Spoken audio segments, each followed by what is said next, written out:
I'm back. Good for you. Want a medal? Yes. Now. No. Now. Okay, guys, I'm back on my side. Huh?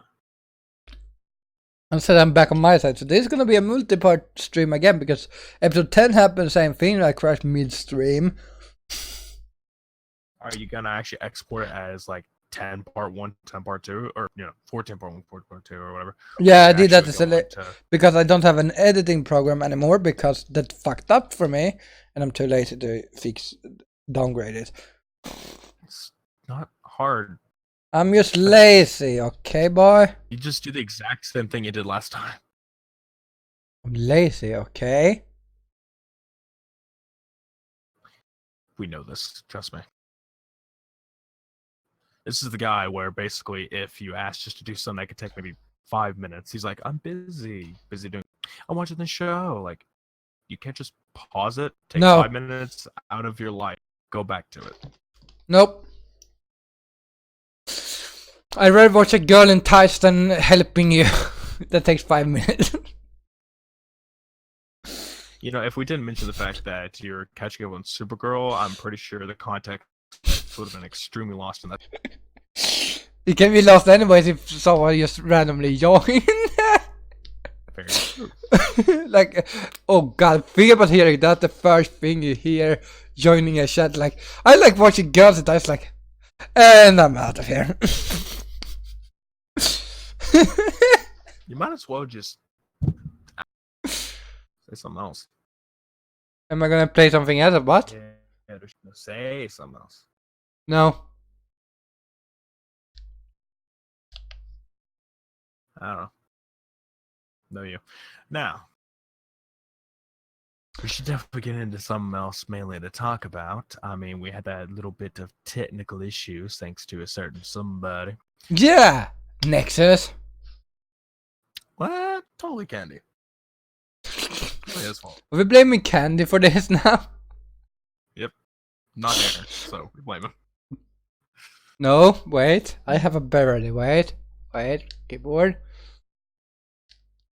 No, I want you to. I just saw my visualizer on my first computer, so I think I just had a Discord thing. What happened? I didn't do anything on Discord yet. Yet.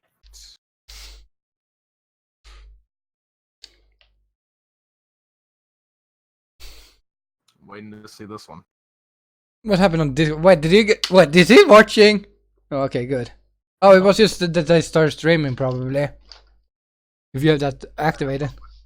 Probably. I mean, I have all notifications turned on for me, and my Discord on my main. For some reason, I turned streamer mode off like a while ago, and I just never enabled it back. I don't really care too much because I don't get spammed that much whenever I'm watching. Except when when SFC start talking. Yeah, but usually that's not really much of a spam these days. And when it is a spam, I'm nowhere near my computer. So I don't have to worry about it. You're a lucky so we need to know when you're at your computer and start spamming you. So I'm pretty sure that is walking the very fine line and very thin line, I might add, of stalking.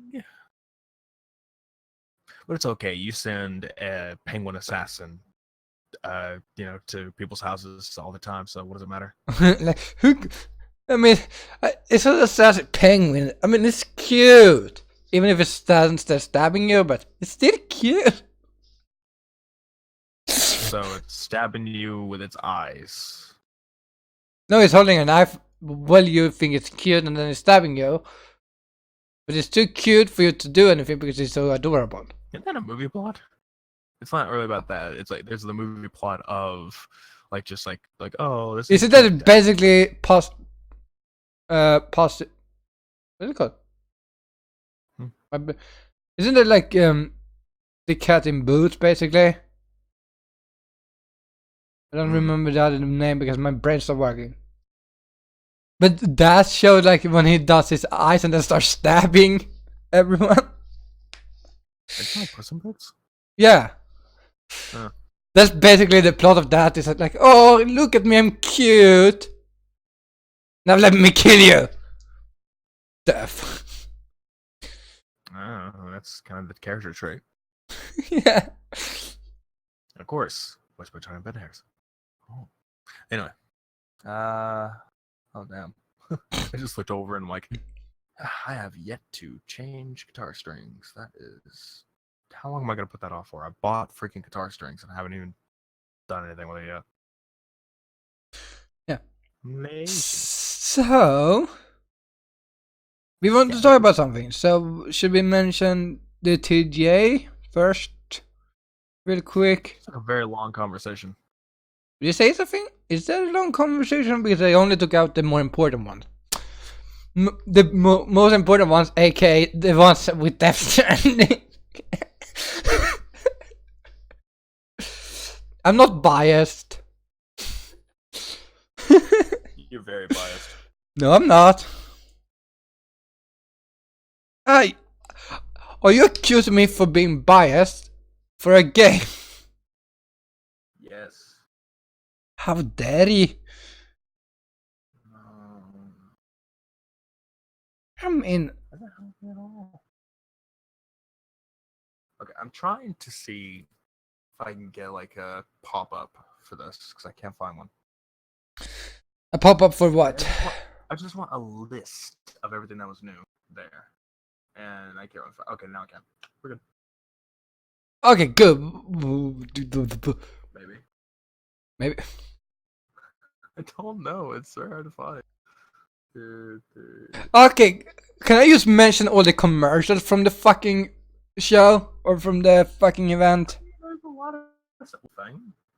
Because God, the commercials, they literally have a stop vaping commercial with rats. I mean, I haven't watched it yet, so I wouldn't know. No, but I have. It's like a commercial with fucking rats, and I'm like, the fuck? It's a 3-hour event, so at some point I'm gonna watch it. But I now have a website pulled up with all the announcements. Yeah. Which games announced? Is it any specific game announcements you wanna mention? I'll mention a few. I mean, we have the Xbox one, of course, but yeah. So Xbox Series X, which I want to mention a few things about that. So I want to go and mention Evil's opinion on this. He hates the look of it. He absolutely hates the look of it. Thinks it looks stupid, and that is one of the reasons why he will not be buying it. And I'm just sitting there like, looks. You care about looks, and he's just like, yeah. And I'm like, okay. And I made sort of I kind of understand his point in this analogy that I made, but I'm just pointing it out. I'm like, so basically you're trying to say that if you found a very clean $100 just like sitting there, you would rather pick that up rather than say kind of dirty $1,000 was right next to it. You'd rather pick up the 100 because it's cleaner. And he's like, yeah, I would not want to touch $30 bills. Dude, what the fuck? It's 1,000. Just go freaking trade it in for better bills. You could do that. Anyway, so I'm gonna agree though. I don't like the looks that much. It's like, I mean, it's not really a problem. I don't really care about looks. I never have.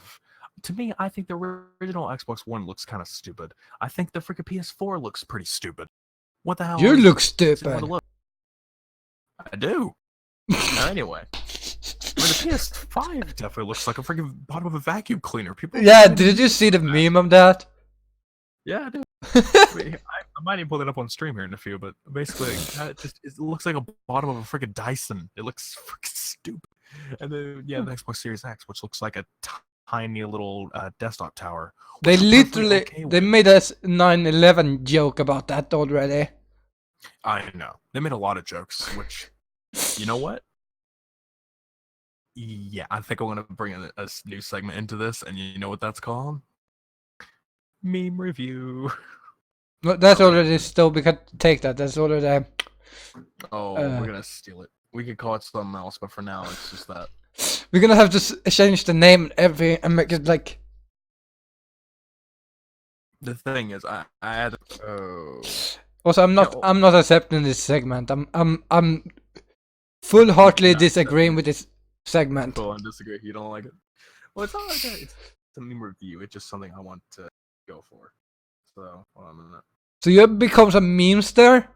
See, this is why you don't leave Gen Z's alone. They start with memes. I'm not even a Gen Z. You're Gen Z. Not in my book. What you say in your book doesn't matter. You are in the worst generation this far. I mean, millennials aren't that much better, but at least we're intelligent. Are you sure about that? Now, don't question me, okay? We'll look at these memes later. Anyway, I'm saying because honestly I can't find them.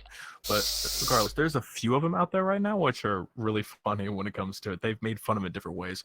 Wendy's has made fun of it where they put a freaking stack of burgers just like up, like, okay, that's the thing. Yeah, I saw that too. Yeah, that was pretty funny. Pretty sure I got screenshots actually. Hold on.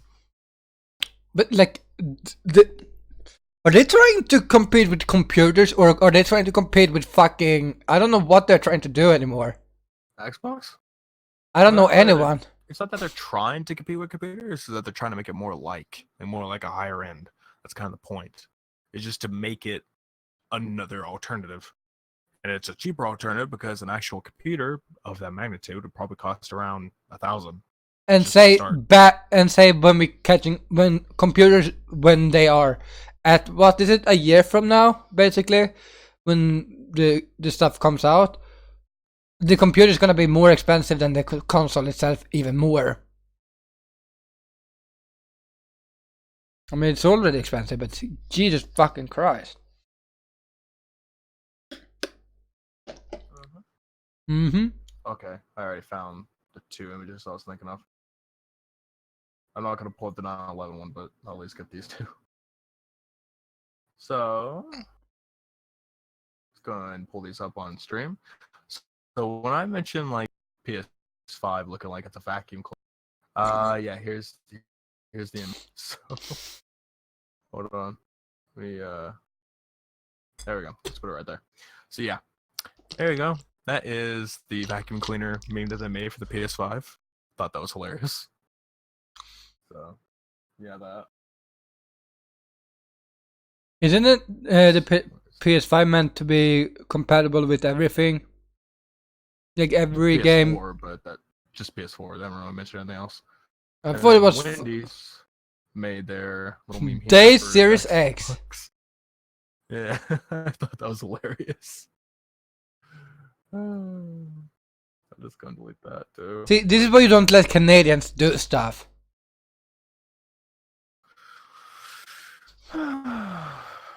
And yeah, there's some more memes for it that a bunch of people made, but I have to search a lot of it.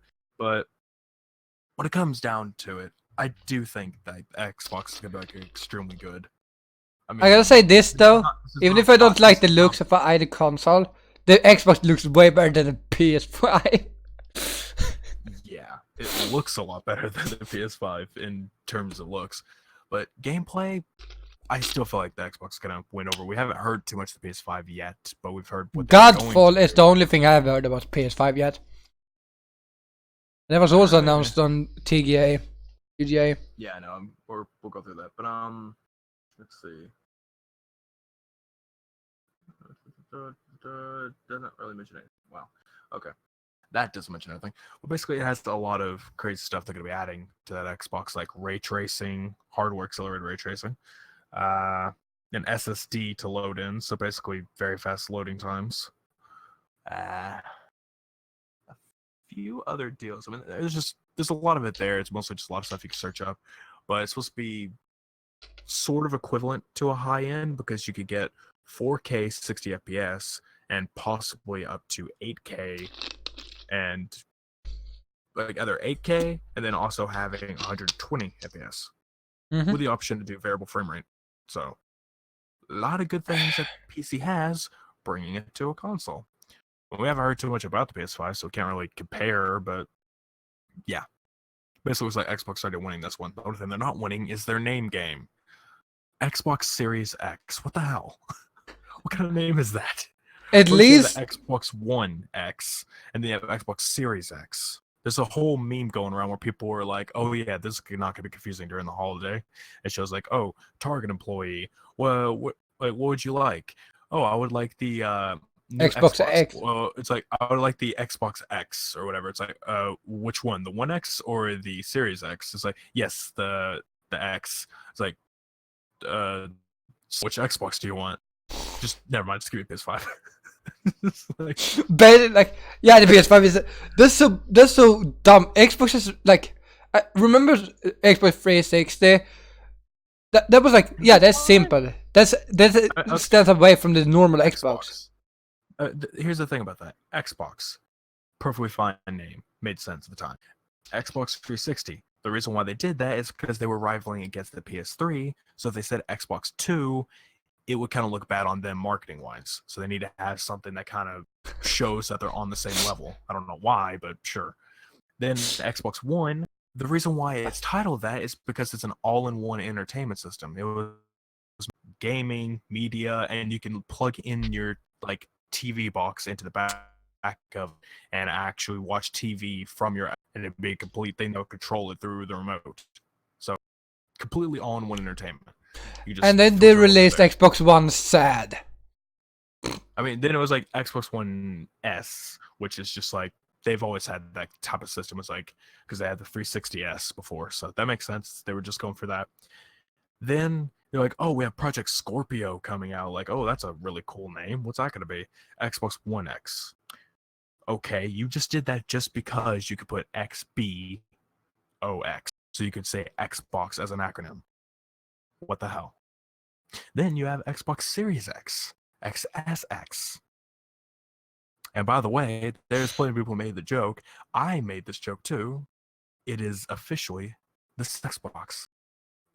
Because it just perfectly fits. SE, Xbox. It works. Yeah, welcome to Xbox. We do Xboxes. Like, yes. What is the newest? Series X. What was the one before? X. Yeah, One X. Like, okay. I mean, the thing is, I've seen so many better names, like Xbox Infinite. I thought that'd be a really cool name. Or they should have used the name Xbox Scorpion or something. That would also have worked better. I mean, they could have just left it Xbox Scarlet, because that was the name of the project, Project Scarlet. So Xbox Scarlet. Oh, Scarlet would. Okay. And then they should have a red X. Like they should have the original black and white Xbox, and then have a limited edition of this Scarlet. Because they had like the day one Scorpio edition of the X, so probably have a day one Scarlet edition where it'll be that color maybe. But yeah, that would be amazing. Regardless, it's really stupid. I mean, I know Xbox is kind of deviating away from just the console. They're becoming a service. So, you can play Xbox on your phone, on your computer. You don't need the console. You don't even need to buy the console. Have it all through your account, digital games, play it on your phone. I mean, I've been doing that because I have xCloud on my phone. So, because I'm in the preview for it. But, yeah, it's great. It's just, seriously, name your consoles better. Xbox Series X. Like I said, I've seen. Hopefully, they change the name by time. Infinity, Omega. People were really petitioning for it. They really wanted to change.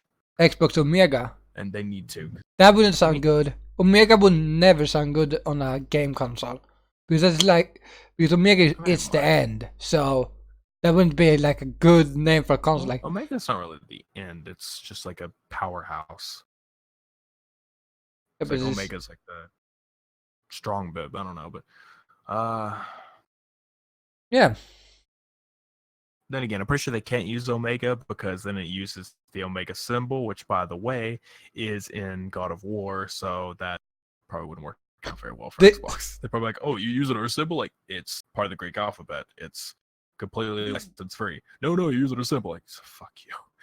They should have used Alpha. That would have been a good name. Xbox Alpha. Yeah. I mean, that could have been there, too. Xbox Beta. Okay. So to keep going, on the side of Xbox, they are releasing the sequel to Hellblade 2. I never played the first one, so I wouldn't. I never played the first one either. I don't even know what that is. It's an exclusive, so you wouldn't. I mean, it's a narrative game. So wait. A focused narrative game about mental illness to get a sequel. Wow, okay. Didn't know Huh. that's what that's about. But that'd be interesting. But yeah, basically, I looked at some like graphics and everything of it. It did look pretty good. So, and the idea that Xbox is getting a narrative-focused game, we need more of those. Xbox is very lacking on that. That's PlayStation has a lot of them. That's why PlayStation wins a lot in its exclusive battles, is because they have a lot of narrative-focused games. Xbox is kind of lacking on. They have a few, but it's kind of like a mix and match. Because like The only games that wins is like they focus a lot of shooters in their games. That's the thing. Yeah, that's the thing. I mean, technically, you can say Halo is kind of like that, just because it's a shooter, but also has some good. But the problem is, because it's a shooter, it requires having a PvP type of style, so it doesn't really count. So an actual narrative, being an actual full-on story. So yeah. Next thing, they did another trailer for Final Fantasy 7. Yep, I mean, and it looks amazing. I'm saying mad because I was never into Final Fantasy, so. But I am talk about that. Back in my day. Good for you. Well, I played the 10 first, so.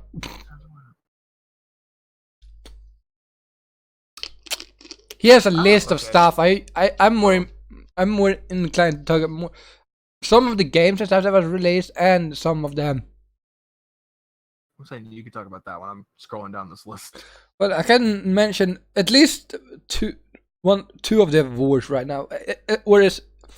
So they had like a different awards, like a lot of awards. I think what the ones I thought was most important. Their best community award. That was an interesting choice. I don't know why. What that basically was which community, like which game community, listened to their fans. And the winner was Destiny 2. Destiny 2 won the community award. I wouldn't have picked that. I myself wouldn't have picked that because I mean, they do listen to fans, like Bungie does do that, but I don't really think too much on it because I mean, I think it's now when Bungie owns it is better, but I think it was when Activision had it. It kind of was worse. Yeah, I mean, it's basically what I was thinking. Like with Activision involved, it really wasn't good at all. But now that they've dumped Activision, screw that relationship. Basically, it just did. They have gotten a lot better. So yeah. Perhaps then I'll go with that. Me, I feel like when it comes to community interaction and actually paying attention to what they say, I still feel like Halo and 343 that is getting a lot better.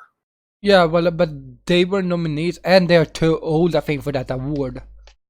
Destiny is still an ongoing game, so they can still do that. In that sense, it's too old.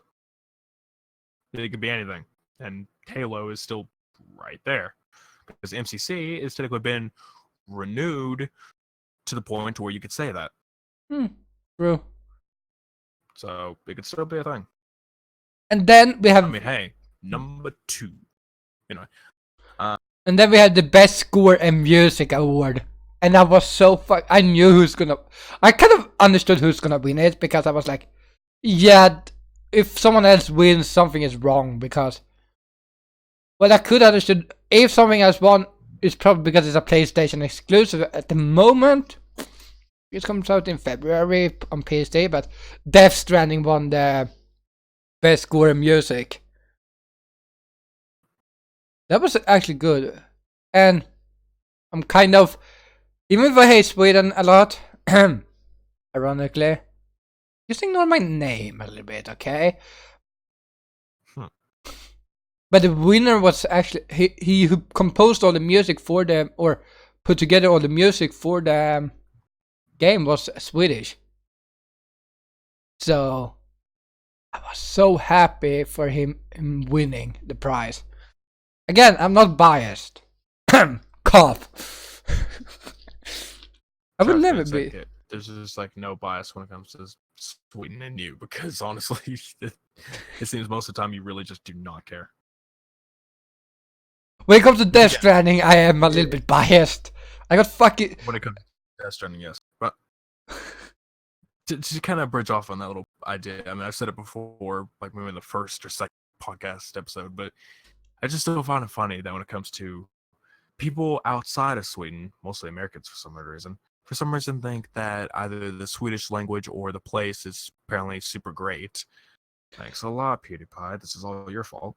And then you have people Swedish people that just say, "Fuck that. It's stupid." And I've heard that from 2 people from there because I know someone who has a girlfriend who's from there, and she says it's god awful. Yeah, and it's like, that just shows that this country isn't that good. And then you have America, but your like, our language is terrible. And then there are people who I've known someone who wanted to learn the Swiss language for some reason. I'm like, I don't know why. Dude, I wonder if you're gonna think about this though. The best multiplayer game. That was an interesting win. And no, it wasn't Fortnite. They won the best ongoing game. Fucking A. Not true. No, it's true. They won the fucking. I was pissed as fuck. I was like, I know, but I'm saying not true that it is the best. No, because if you think about it, Minecraft is actually the best ongoing game. They beat. Did it? Yeah, Fortnite lost to them. It's been going constantly. It's been, even if it's been passed around from people to people, but it still keeps going and it's doing good. Fortnite, on the other hand, you just have a bunch of which. I'm not saying the people who play it are idiots. I'm saying the people making it because it's stupid. You try to safeguard what you're saying here. You try not to get too controversial by being to be a jerk. I'm not okay. Fortnite as a concept is just probably great. Execution is god awful. Yeah. But the idea of having so many players in a game facing off against each other is great. But that's it. That's just it. Yeah. It just can never really be executed correctly because there's always a stupid deal going. But the best multiplayer game was won by Apex Legends. Speak of the devil of VR game. Hey, I enjoyed that game, okay?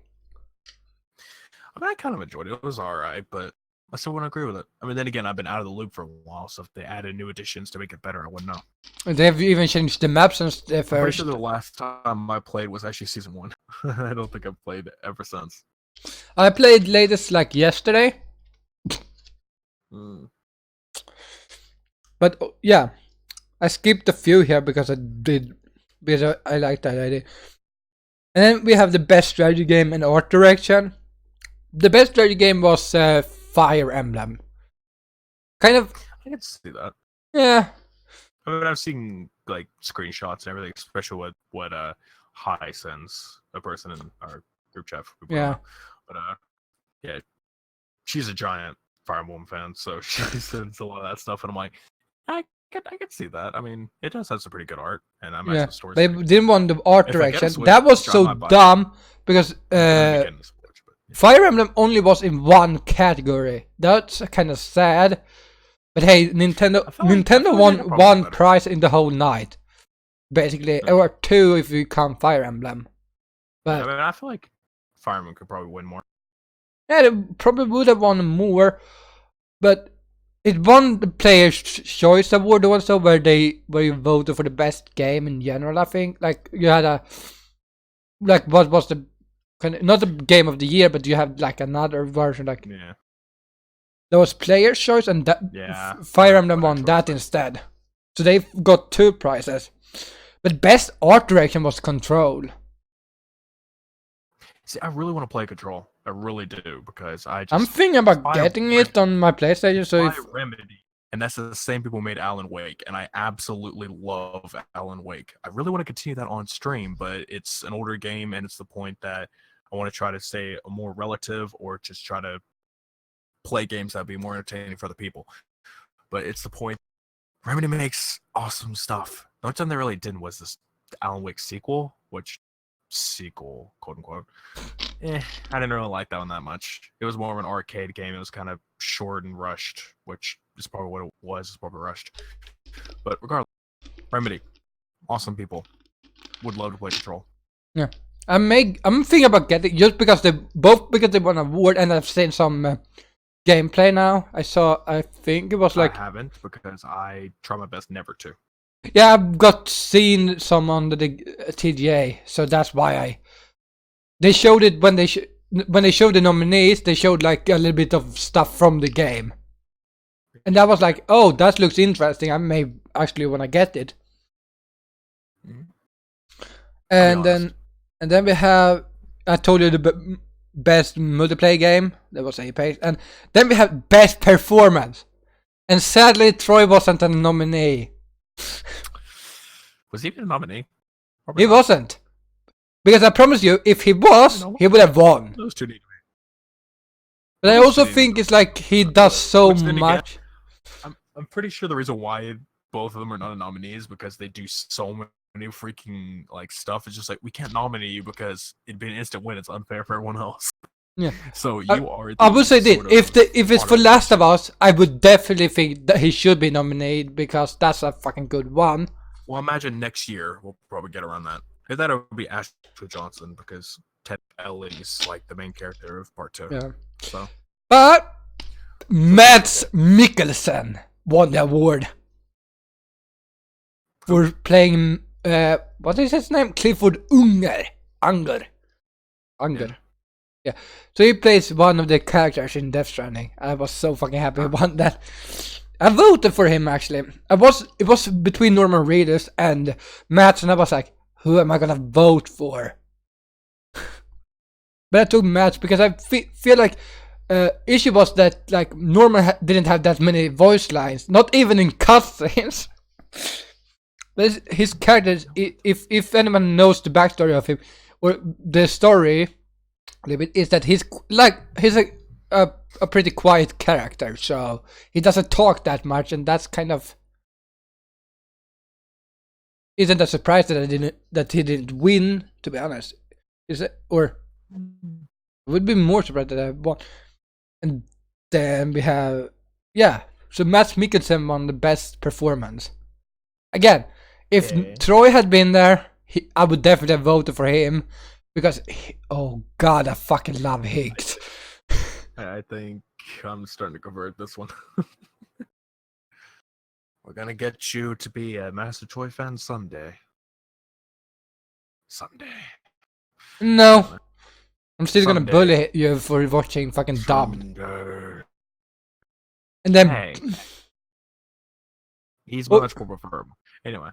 And also, for people wondering, I said actually the whole night, announcing every winner for every category in our Discord there. Yeah, I was at work at that point, and obviously I have my ringer off and vibrate isn't on, but on my break I look, I'm like, Jesus Christ, just all these messages. It's like best game award, best. You're like, Jesus fucking Christ. Best this happened, this award. Next message for me. I'm in hell right now. Award. I'm dying. Award.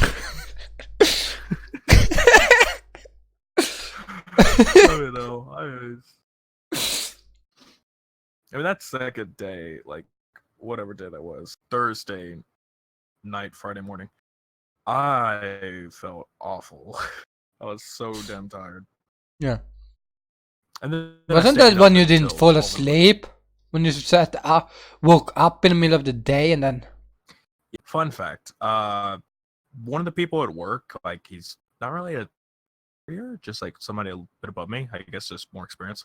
But gave me like a Korean instant coffee mix. And true, I'm not really much of a coffee person, but I'm like, I mean, I showed it to someone at work. They said it's like extremely good. So that morning when I got home, it was actually just sitting there. I'm like, I'll try this out. Yeah, I was wired. I was wired for the next 6 hours. Good job. Like, ooh, 6 hours, and then I got 4 hours of sleep after that. I'm like, well. And then you had to go to work again, right? Nope. No, I just went around to places and got home, went to sleep at like midnight, and I'm still tired. Yeah. Anyway, Best. Yeah. Um, And then back to our little conversation here, so we get this done with, so we can go back to our go for it. bullying. Oh my god, I can't even speak. Just go on. Best VR game was Beat Saber. Makes sense. Yeah, I think like the copy mentioned that he said that if Boneworks would have been released earlier this year, they probably would have won. And that's interesting because like But that's the thing though. I've already seen like maybe 10 seconds of Boneworks like gameplay, and that's only because it's just released. I've never heard of it before he mentioned it the other day. nor did I, so I don't believe that I've it would never have even knew been. it was a thing. Beat Saber was so just- big because it's like a VR game where you basically a VR version of It's every basically like we would call whatever it is, like the OC. no, I'm trying to think of the name for it, but it's just like Hack and what do slash. you call, no, what would you call a game where it's just like it's when you think, say, PlayStation, this game pops up in your head, like it's something you would call that. Rhythm games? No, not rhythm. I'm not the type of the game. I'm saying, like, if you think just play a name of a game pops in your head. So let's say you think PlayStation, Last of Us pops up. What type of game would you call that? Not the type of game that Last of Us is. Just what would you call a game where if you think of the platform, that game instantly pops in your I don't get your question. I'm confused. head? I'm saying like it's the type. It's not the genre. It's saying like when you think of just the console or the platform, a game will pop in your head because it's affiliated with that platform. So Yeah, you're so just basically if I think about that VR, I type. think about basically Beat Saber or Yeah, that's what I'm saying. Like, if you're gonna think of VR, Beat Saber's gonna pop in your head, and there's a phrase for that. that of VR chat. That's the two I got. Yeah, those two. But I mean, there's a phrase for that to be said. Yeah. Like, And welcome to the stream, I AD. wouldn't say it's a platform hit. It's something. But anyway, point being, when it comes to Beat Saber, it's just like one of those games where you just think of it as soon as you think of VR. So that I can understand. Like if you think about, that's so weird because if you think about a zombie game, you're probably gonna think about either Left 4 Dead or Resident Evil or those type of game. Yep. I feel like shooters, you're gonna think about Modern Warfare or at least Call of Duty. When someone mentions, if you mention a shooter, like, hey, what is your favorite shooter? Not what your favorite is gonna not be the first. It's gonna be like Call of Duty is a shooter. Like that's the first thing you're probably gonna think about because it's such a big brand. Probably Call of Duty or Halo because like it's. But you're an Xbox fan. Yeah, but it's still like a rival situation.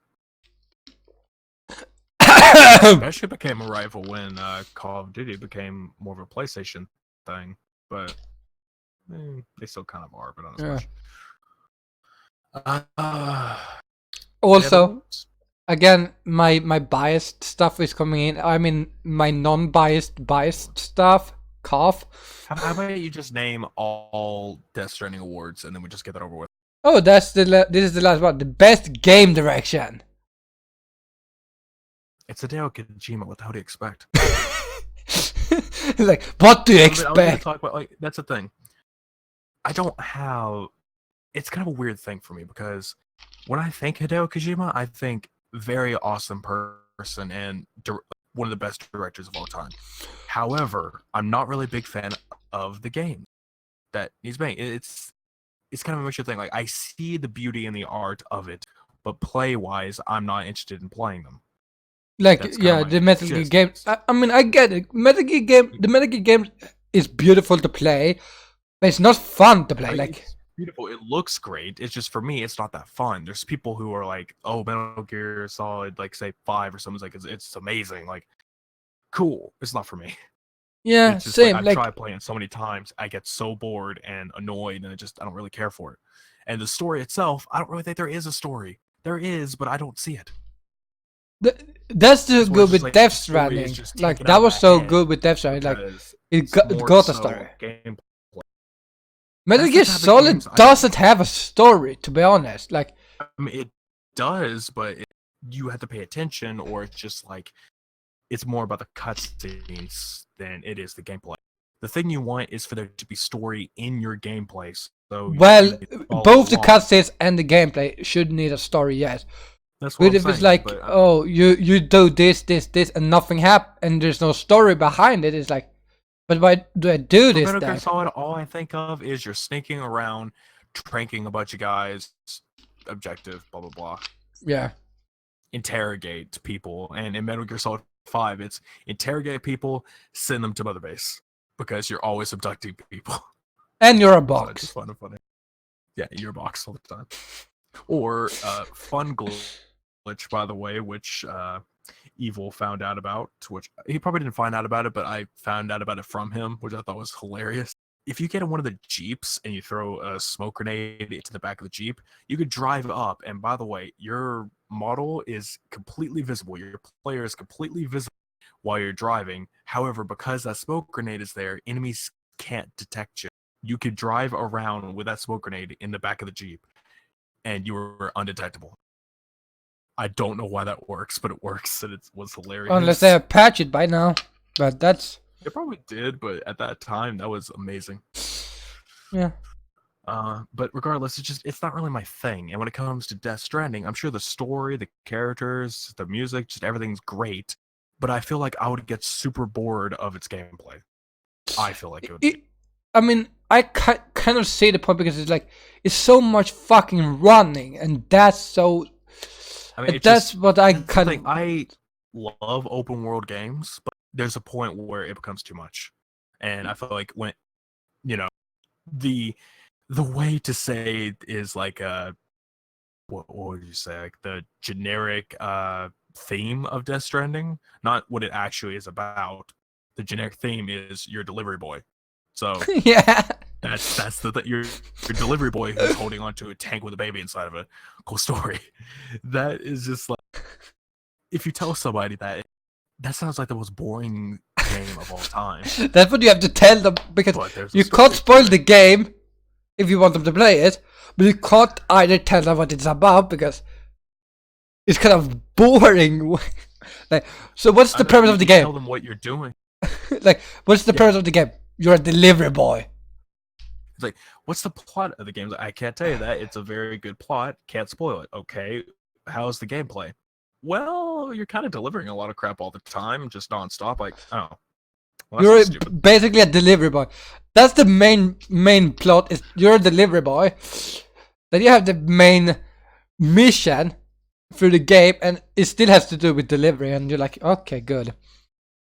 It didn't really seem like my type of gameplay that I would go for, because it's just, I don't know, it just seems really boring in that case. I mean, like I said, I'm sure music, actors, or the acting, character, story, whatever, all that crap, I'm sure that's great. Yeah, I don't know. Yeah. The one thing I gotta say that I love of Hideo Kojima's like work, it's the camera. The camera perspective. I don't know why, but that is my favorite thing ever, is the idea that the camera acts like it's a person, like someone's actually holding a camera in game and doing it that way, rather than it being a fixed perspective that's like zooming or panning around. It's like as if someone's holding a camera and looking around and actually walking, because they'll actually have the camera move up and down and wobble when stuff happens, because it acts like it's a real person. That's one thing I loved in, to go back to Halo Reach, which, yes, came to PC recently. It has that camera idea, because in one of the levels, it'll actually show, like, your character will look down and see, like, there's this hole. There's just like this. It's like basically just like a little cliff edge and everything, and the camera is right behind it and looks at your character doing that, and then the camera will look down and sort of like turn and sidestep because it's a tiny cliff, so it looks like a person is actually holding the camera. To me, I just call that like the Kojima character, or the Kojima camera act or something like that, because he uses it more than anyone else. I mean, so whoever works on that type of camera, or you're awesome because I love that. That is like the best thing in everything. I never thought about that. It's just the idea that in cutscenes, it's as if you are the person looking at the cutscene, not just Yeah. a fixed camera. Does not like it. Yeah, I don't think about that, but I don't think about it. But yeah, that's great. It's like it's so fixed. It's like kind of fixed, but also not fixed as a normal camera is. Like Yeah. you have I mean, when you zoom in, think you don't. fixed camera angle, you're thinking original Resident Evil, original Silent Hill, or something like that. But no, when I mean fixed camera angle, or not that, just like it's sort of fixed, is that it's trained on a position and it looks solid, like how a lot of movies do. They don't wobble the camera like someone's holding it. They have it on a tripod or like a rail that it will move on its own to be completely smooth.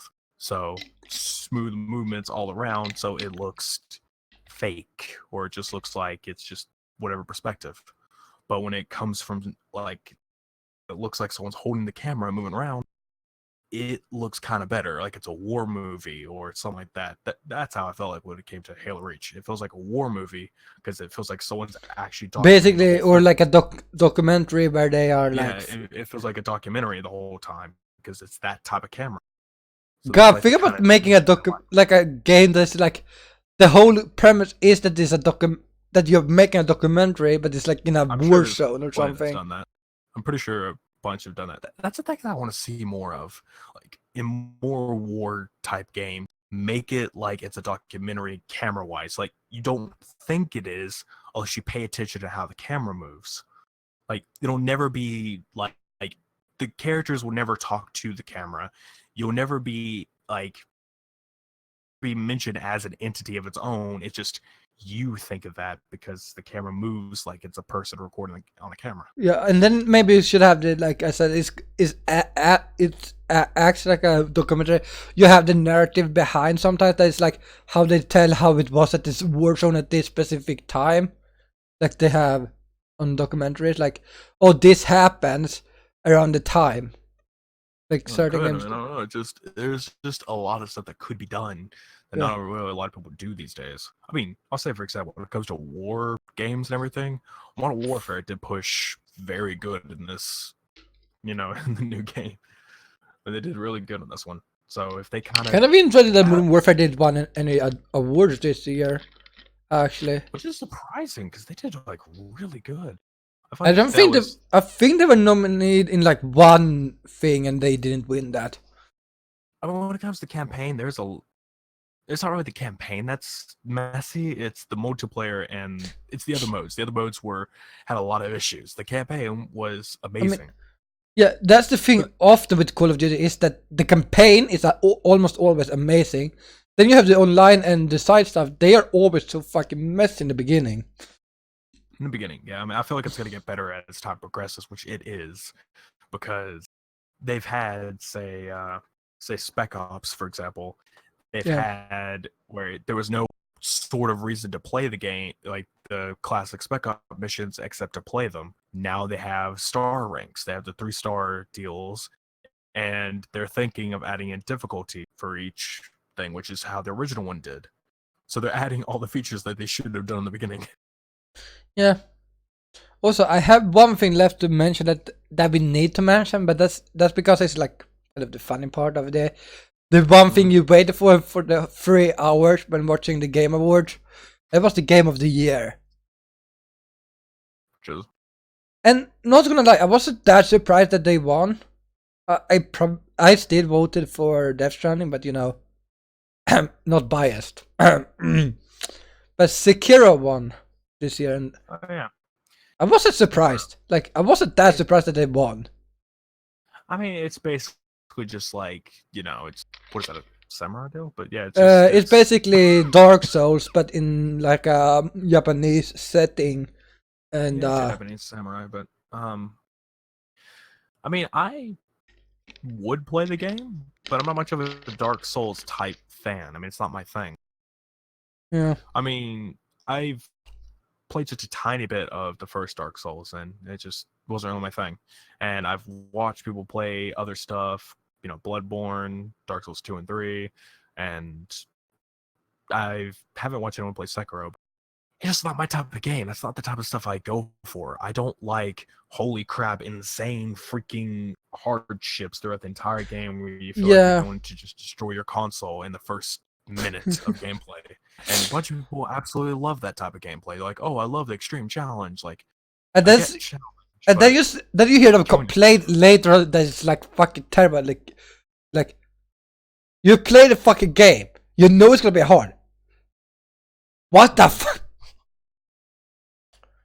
I feel like people complain too much about first that it's a good game. That it's like me. Like I know certain games is like hard, and then I can complain that they are like stupid in certain ways because it's like you do one thing but it doesn't activate in the way that it should. Like you press a button, but it's you press it too slow, or you don't have a chance because it doesn't. It goes faster than usual sometimes, and you're like, that's just bullshit. yeah. I don't know. It's just that's another thing when it comes to like games like that, and games like that, fighting games, other stuff. Frame perfect inputs, and if you don't have those, you just fucked up.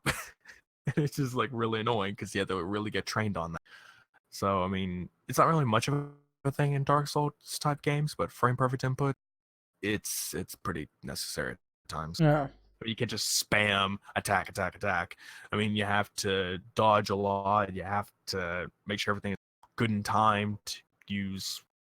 I don't know if you have like your potion type item or whatever, Yeah. anything like that. And then you don't get gear as much. Like you don't get super OP gear all the time. You don't rarely get gears in those games like you should. Like a normal game, a normal RPG gives you gears every now and then, but Dark Souls like in Blood, or I have played Bloodborne, you don't really get gear that See, often. now I just thought about this myself, and I've been thinking about this for the past like little while. I really, really badly want to play a classic RPG in some way, like just like on stream or something. Like I really, really We badly need. want to for no reason. We should see if we can find something with maybe a I'm thinking. I'm multiplayer. thinking. I mean, we might be able to do something like that, but I'm really thinking probably Chrono Trigger because I Mm. played a little bit on my DS and I was liking it so far. I mean, the Doesn't music they is have great. a remastered version of that somewhere? Or They have a lot of different ports. I mean, there's the SNES version, there's the DS version, which it's like a really mixed thing, like of what is good and what's not. Which has a lot of good features that people love, but it's a tiny screen, so yeah. SNES, there's the classic bits. The PlayStation 1 version, I think it was one or two, it had like movies in like little movie cutscenes in it or something, which great, animated by Toei, so pretty good. Mm-hmm. A bunch of other stuff, but and then the Steam port. Oh no, hold on. They had the mobile port, which was god awful. Then they had a Steam port, which was a port from the mobile version, which started off god awful, very god awful. And then they fixed it up to make it better, which I don't know if you would call that the definitive version now. There really is no definitive. It's just all up to preference. What do you? But I would really like to play that or play something like many games I've been wanting to. Chrono Trigger, Earthbound. I don't really want to play Final Fantasy, but I mean, I do have the third one on the SNES Classic, and I may have some other ones, but that's an idea. I don't know. There's just a bunch of stuff. I wanna play like. Did you ever play Heroes of Might and Magic? Play what? Heroes of Might and Magic. No. It's a strategy game. I I mean, for played that back in the day. It's like an RPG strategy. Like you have a turn-based game where you build your army and trying to take over forts. Basically, I played that I when feel like a, yeah, they I have. feel like a hypocrite about that too. It's a great Uh, game back then. They uh, have the sixth game released now, I think, or if it's seventh. I've never heard of it, so I Hmm. wouldn't know. But I kind of feel like a hypocrite on that because I've mentioned on Twitter and I mentioned a few times that I'm not a big fan of turn-based RPGs. But then recently, I started playing Chrono Trigger and maybe a couple of other. I don't know why, but there's something about this I'm actually starting to like. Like, where did that hate come from before? Maybe it was just one of those. Welcome to the dark side. Right. Maybe it was one of those things like, when you're like younger or everything, like you kind of hate something, and for some reason you have no reason to hate it. You just kind of don't like it because it's different. I think it's more that it was like you had to think, and as a kid you don't think that much. You just want to play.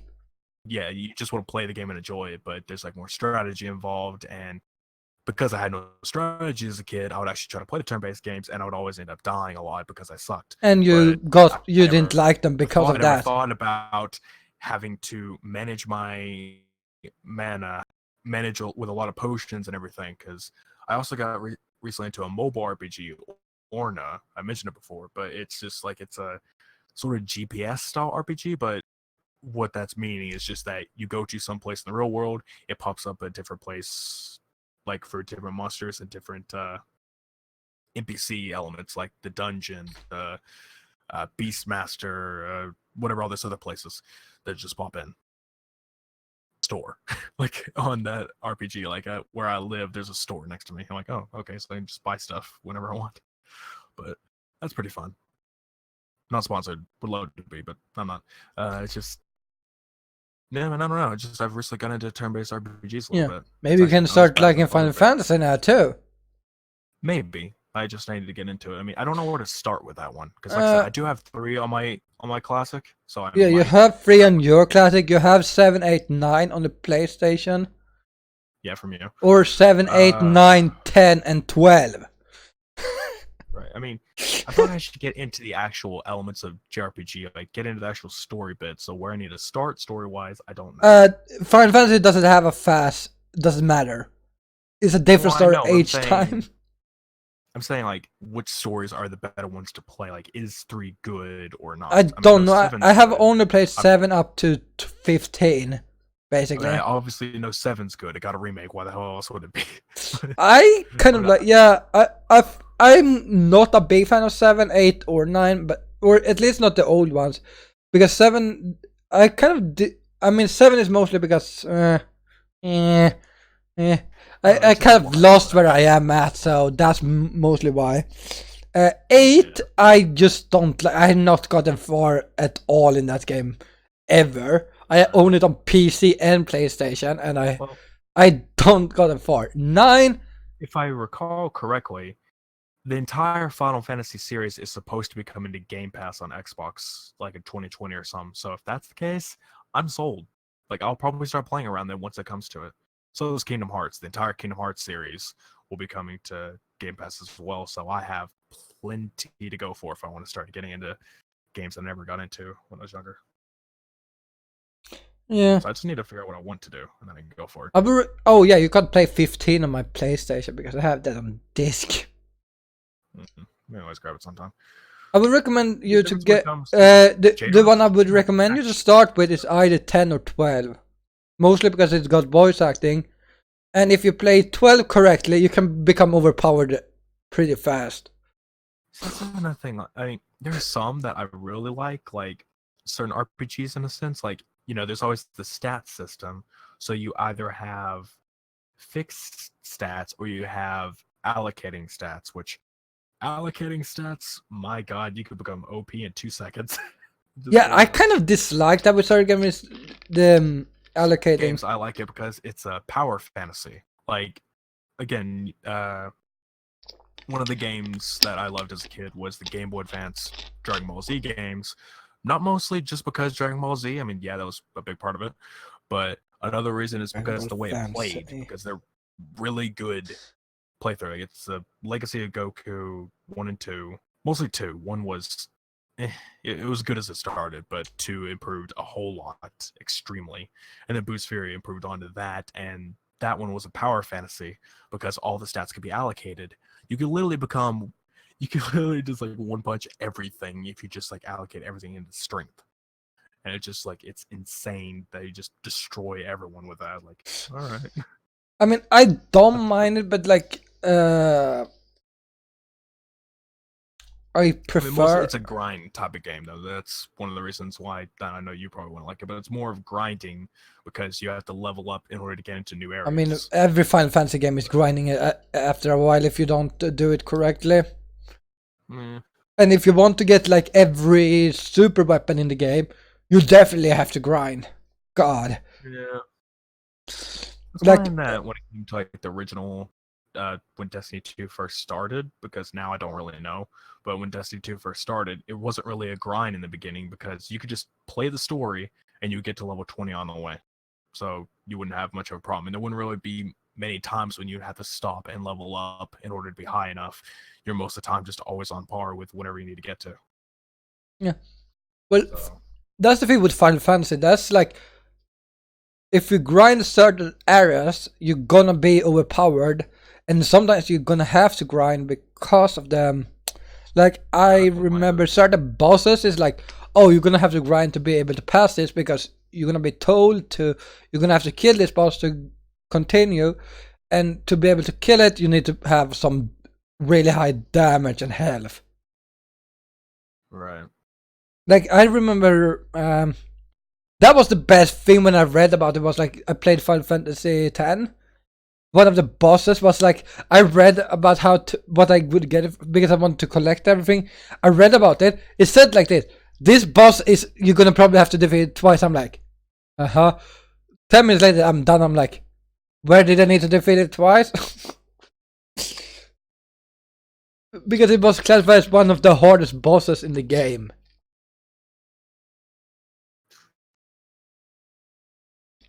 It's just I just really want to get into that type of genre because like it's Also, Final Fantasy 12 is in turn-based, by the way. I remember now. If you want to start with a good turn-based storyline, Final Fantasy 10 is the best. Not 10-2, because 10-2 sucks in general. God, that's awful. Oh, it's just a lot. Like I said, when it comes to that genre, I do want to get into it because it feels like one of those.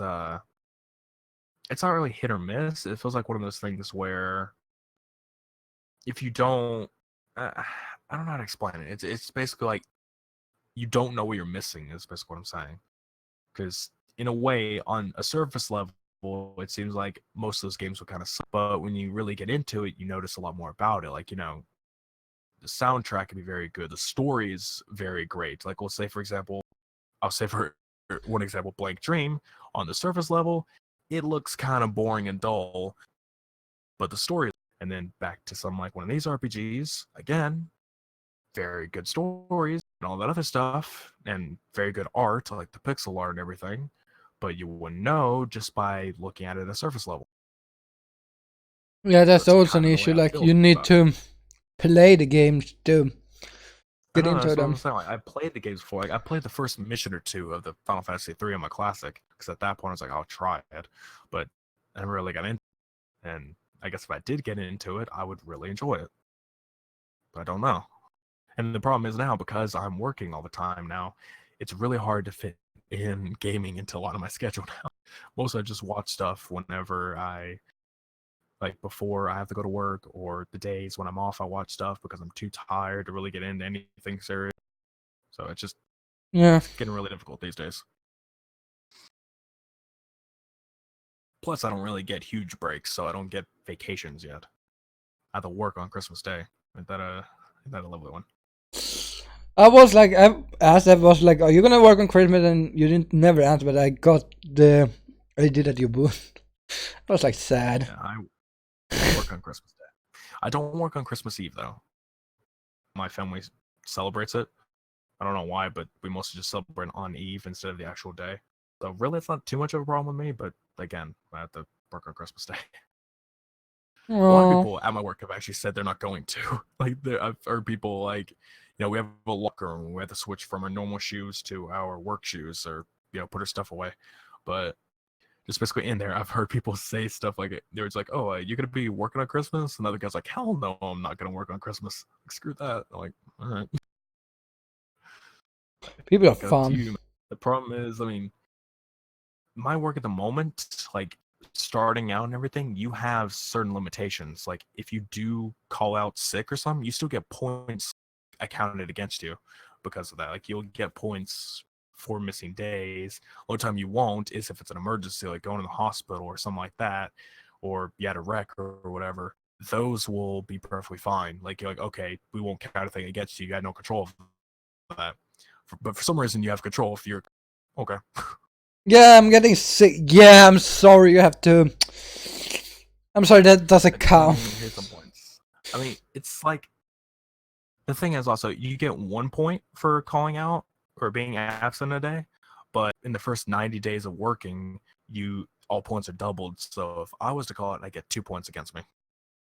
And I've been feeling kind of bad the last couple of weeks, but go through it.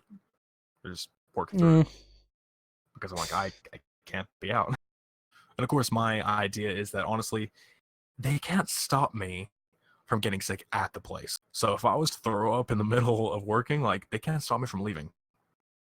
And honestly, I don't think they would count it against me because they could see I'm sick. It's not like I'm faking anything. I don't need a doctor's note to show, hey, look, I just threw up right there.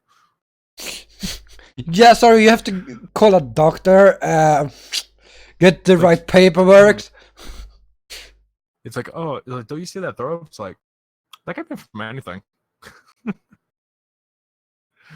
don't know. But again, I just like to get into a lot of stuff, but it's really hard these days. Oh, so much I would love to do.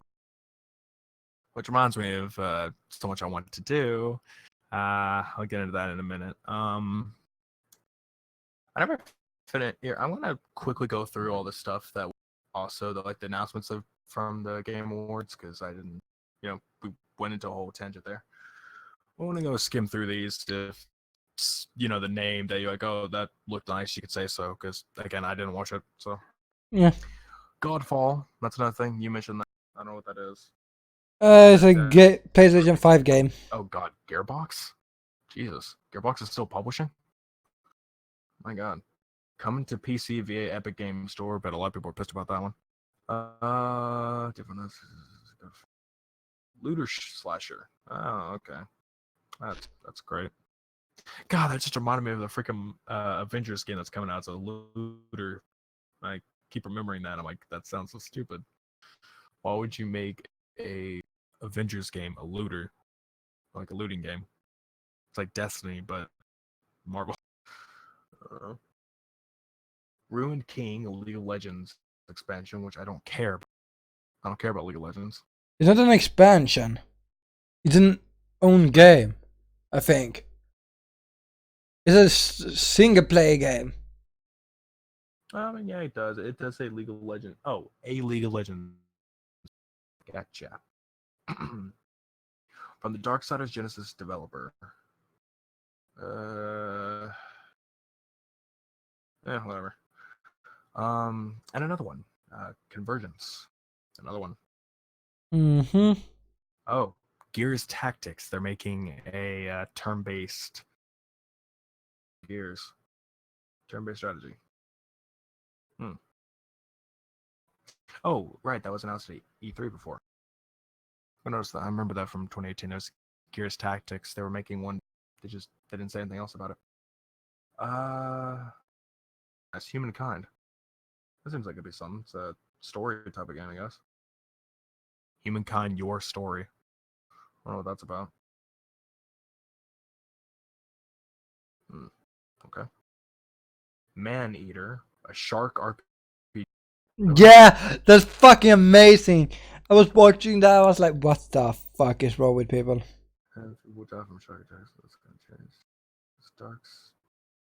See, shark dining on swimmers and scuba divers, leaping out of pools, and even having a snack on land. I completely not a confirmed release date yet, but maybe it'll just sleep on the PC. All right. Warframe expansion by the looks of it. All right. Empyrean. Control Expeditions. Oh yeah, it's gonna come up.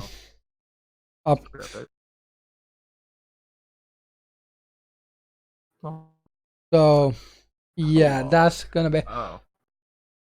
Prologue. Player Unknown's next game. Yeah, that was also announced. What was that game again? Let's see, 30-second teaser, except that it's first person, takes place in an extremely wet forest, and will feature stress. TM, I don't know what that is. Super graphically impressive and Oh yes, I think it was a game where you just stood in a fucking forest. They didn't show anything. They literally just show a forest. Huh. Oh. So they're actually really doing that. Okay. Wolf Among Us 2. I mean, I've heard that was a thing that was being coming out. I'm like, oh, cool. I have not finished playing the first Wolf Among Us. I should probably play it on my own time because I started making videos of it or something back in the day, and I got 0 views on my second part. And I'm just like, screw it, I'll just play it on my own. Haven't done it. Yeah. Second game's finally coming out, even though Telltale is completely down. I mean, it's got a skeleton crew, which is apparently part of now with Ad Hoc Studio, which is founded by former Telltaleers. Okay. Oh god, I saw a screenshot of this Fast and Furious Crossroads, where Yeah. it looks like a PS2 game. What the hell? There's even a screenshot where it has Bruce Willis character. It's just like his arm is just like all fucked up. Bruce Willis? Or no, I don't know if it's Bruce Willis, but it looked like him. Vin Diesel. Else, but not Bruce. Yeah, good point. Vin Diesel. I don't know why that popped in my head. You get my point. It's right here in this thing. Vin Diesel, Michelle Rodriguez. I'm tired. Okay. Hey, Bruce Willis, get him here. You're worth it. You could take care of it. Switch roles. It's like an ADR character. ADR actor. Anyway, I'm stupid. Vin Diesel. That happened. Yeah, He was the one announcing the game of the year this year. Vin Diesel, Michelle Rodriguez visit the show to announce it's developed by Slime Man Studios, published by Ben and Nimco. Pretty fast and moderately furious, and maybe a little bit dated. Very dated. You're dated. But it's got cars and guns and explosions. See, that's another thing about the Fast and Furious series that always annoyed me, is that it started off as the idea of the power of cars, you know, the engines, like, and all that stuff, like super gearheads would be all over it, and it just would be about how fast a car is in a race and all this. Then turned into spy movies, basically. Yeah, like I think it was like after Fast and Furious 4, it started to go downhill in my opinion. Like, yeah, 5 kind of, yeah, I get one part of it, but then was like, nope, we're gonna just go fucking downhill. Mm-hmm. Yeah. Okay, Elder Scrolls Online's going to Skyrim. Cool, whatever. Don't really care about that. Naraka Blade Point. What is that? Slick Stash, multiplayer melee action game. Block of parry systems. No extra block parry buttons. How the hell does that work? I don't know. I'm just reading these little texts. Stop snoring. Alright, come on. New Like, World, an MMO type of thing. Amazon. It's an Amazon game? I'm just gonna go on this game this month. I guess I don't feel about 9 to 5 from Red Hill Games. The studio formed by Remedy Boss. Alright. Team-based tactical shooter 3v3. Okay. Magic Legends MMO. Okay. It's Magic the Gathering. Cool story. Ooh. Devolver Digital. Another game. Or another published game by them. Sweet. I like how he's just sounding like he's talking with himself right now. Kinda, yeah. I'm like trying to listen to it, like, okay, I This get is something I haven't watched, but I'm really excited for. The sequel to The Forest. Sons of the... That's so I understood it was going to be a sequel. Yeah, I mean, it is a sequel. And... yeah, apparently it's supposed to be a lot more focused on story. That sounds cool. So it's not going to be that much building, it's going to be more of a story-based game. I mean, it might be both, but yeah. Wait a minute. Wait a minute. I thought there's supposed to be like a D&D type of game coming out. Dungeons and Dragons, yeah, I know. Yeah, I know. It's whatever it was called. Hold on. Dark Alliance. I don't know. Yeah, and so No. Yeah, that's all I have on that list. I just wanted to quickly go through those. I don't really know much about it because again, I didn't watch the award. I'm gonna have to watch them, or just watch those trailers. But I just watched a certain trailer. Oh yeah, one of the announcers. I don't remember which award. oh no, I just remember. No, I have to watch it just for one person. What? One person who is one of the people announcing at Game Awards. I have to watch just because of that person. Who is it? Hikumi Nakamura. Yeah, she was so fucking adorable. She always is, and I've only seen her twice. Yeah, In that and at E3 because and she can't speak English, but it was so cute when she tried to it's funny speak. on her Twitter page, she even said that it's like she can't say bear correctly, so she's like bear, and then she's like she does the claws thing and says bear, like oh. That's funny. Yeah, that was another one to talk about because she was so fucking adorable, sitting there watching it. That's what I'm saying. It's like perfect wholesome energy that I just Yeah, love to see. she doesn't. She can't speak it properly. She understands what she's saying, and she knows what she's saying, but it's so like she knows she can't speak it very well. I'll be honest, the second I figured out that she had a Twitter page, I had to follow. Because like back at E3 when, first seen her, but yeah, that was great. Oh, I fucking loved sitting listening to her. But yeah, I have to watch it just because she said she was announced.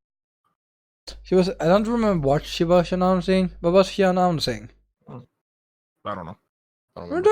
they? But You don't I fucking. don't remember what she said. I mean, I just know she was announcing, or she was an announcer there. So I'm like, yeah, gotta watch this. She was adorable. I liked What her. kind of sucks? What was it? Ghostwire Tokyo? Was that the name of that game? That she was like a creative director on, and then she left after it was done. I think. Which kind of sucks because I'm like, oh, what's the game? I don't know. But that looked really good, and the only reason why I was sold on the game is because she was the one announcing it. It's like, okay, she sold me. We should link that video to SFC. What one? The one with Nakamura announcing the game. The Ghostwire or what? What? Like from the TGA or from E3? TGA or both if you want. I guess. I mean, that's you notice that I've said it before in it's spooky GIF. That's the one I whatever. Hold on, No, I don't. again. Hold on. No, I don't. I didn't know it.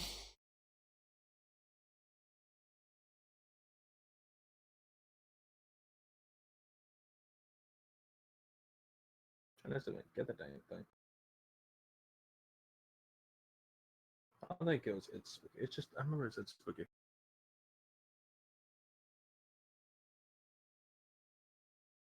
Yeah, I can't find where it is. I have to figure it out. But yeah, I don't know. There's all that. What was I getting into? Before I mentioned it, and I said I would get into it. I'll quickly get into it. Basically the stuff I would like to do and everything.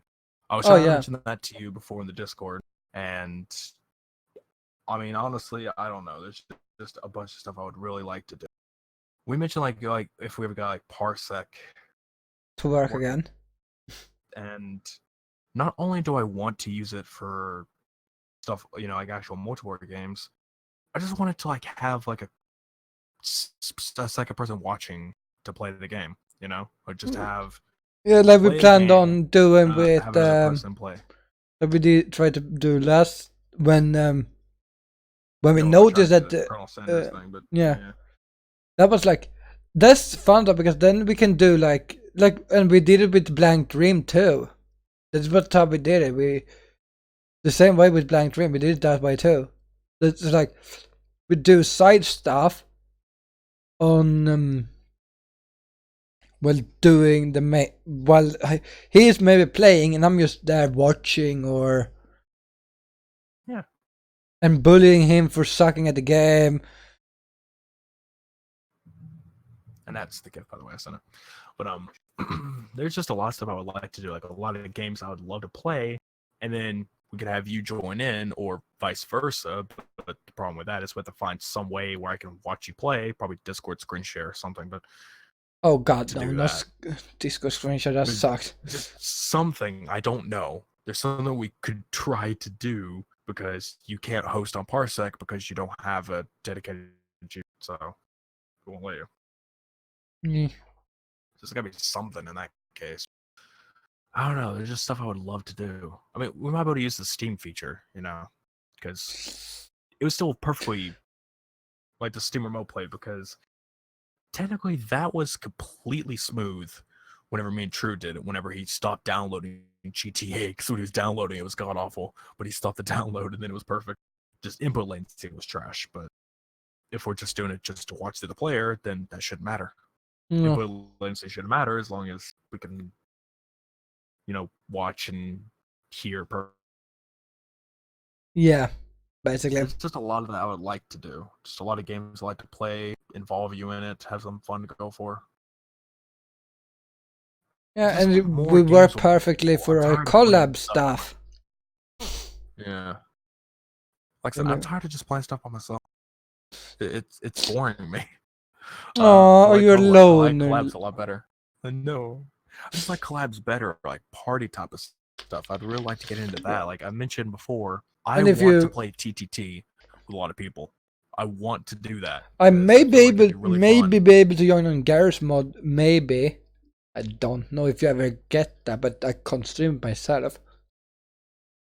I mean, I haven't, but I mean, I'm just saying I would love to do it because I'd find it really fun. Just bunch of people, I guess 6 people or something. I don't know, just like a few people playing TTT, playing it with like the more roles, and True mentioned TTT V2 or something. I don't really know what that mod is, but it's something.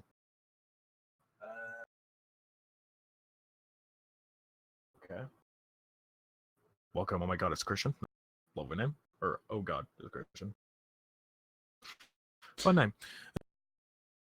Yeah, I don't know. It's just a lot of stuff I like to. I can't really think of it right now, but it's just a lot of stuff that I would like more of a collab type of thing to do.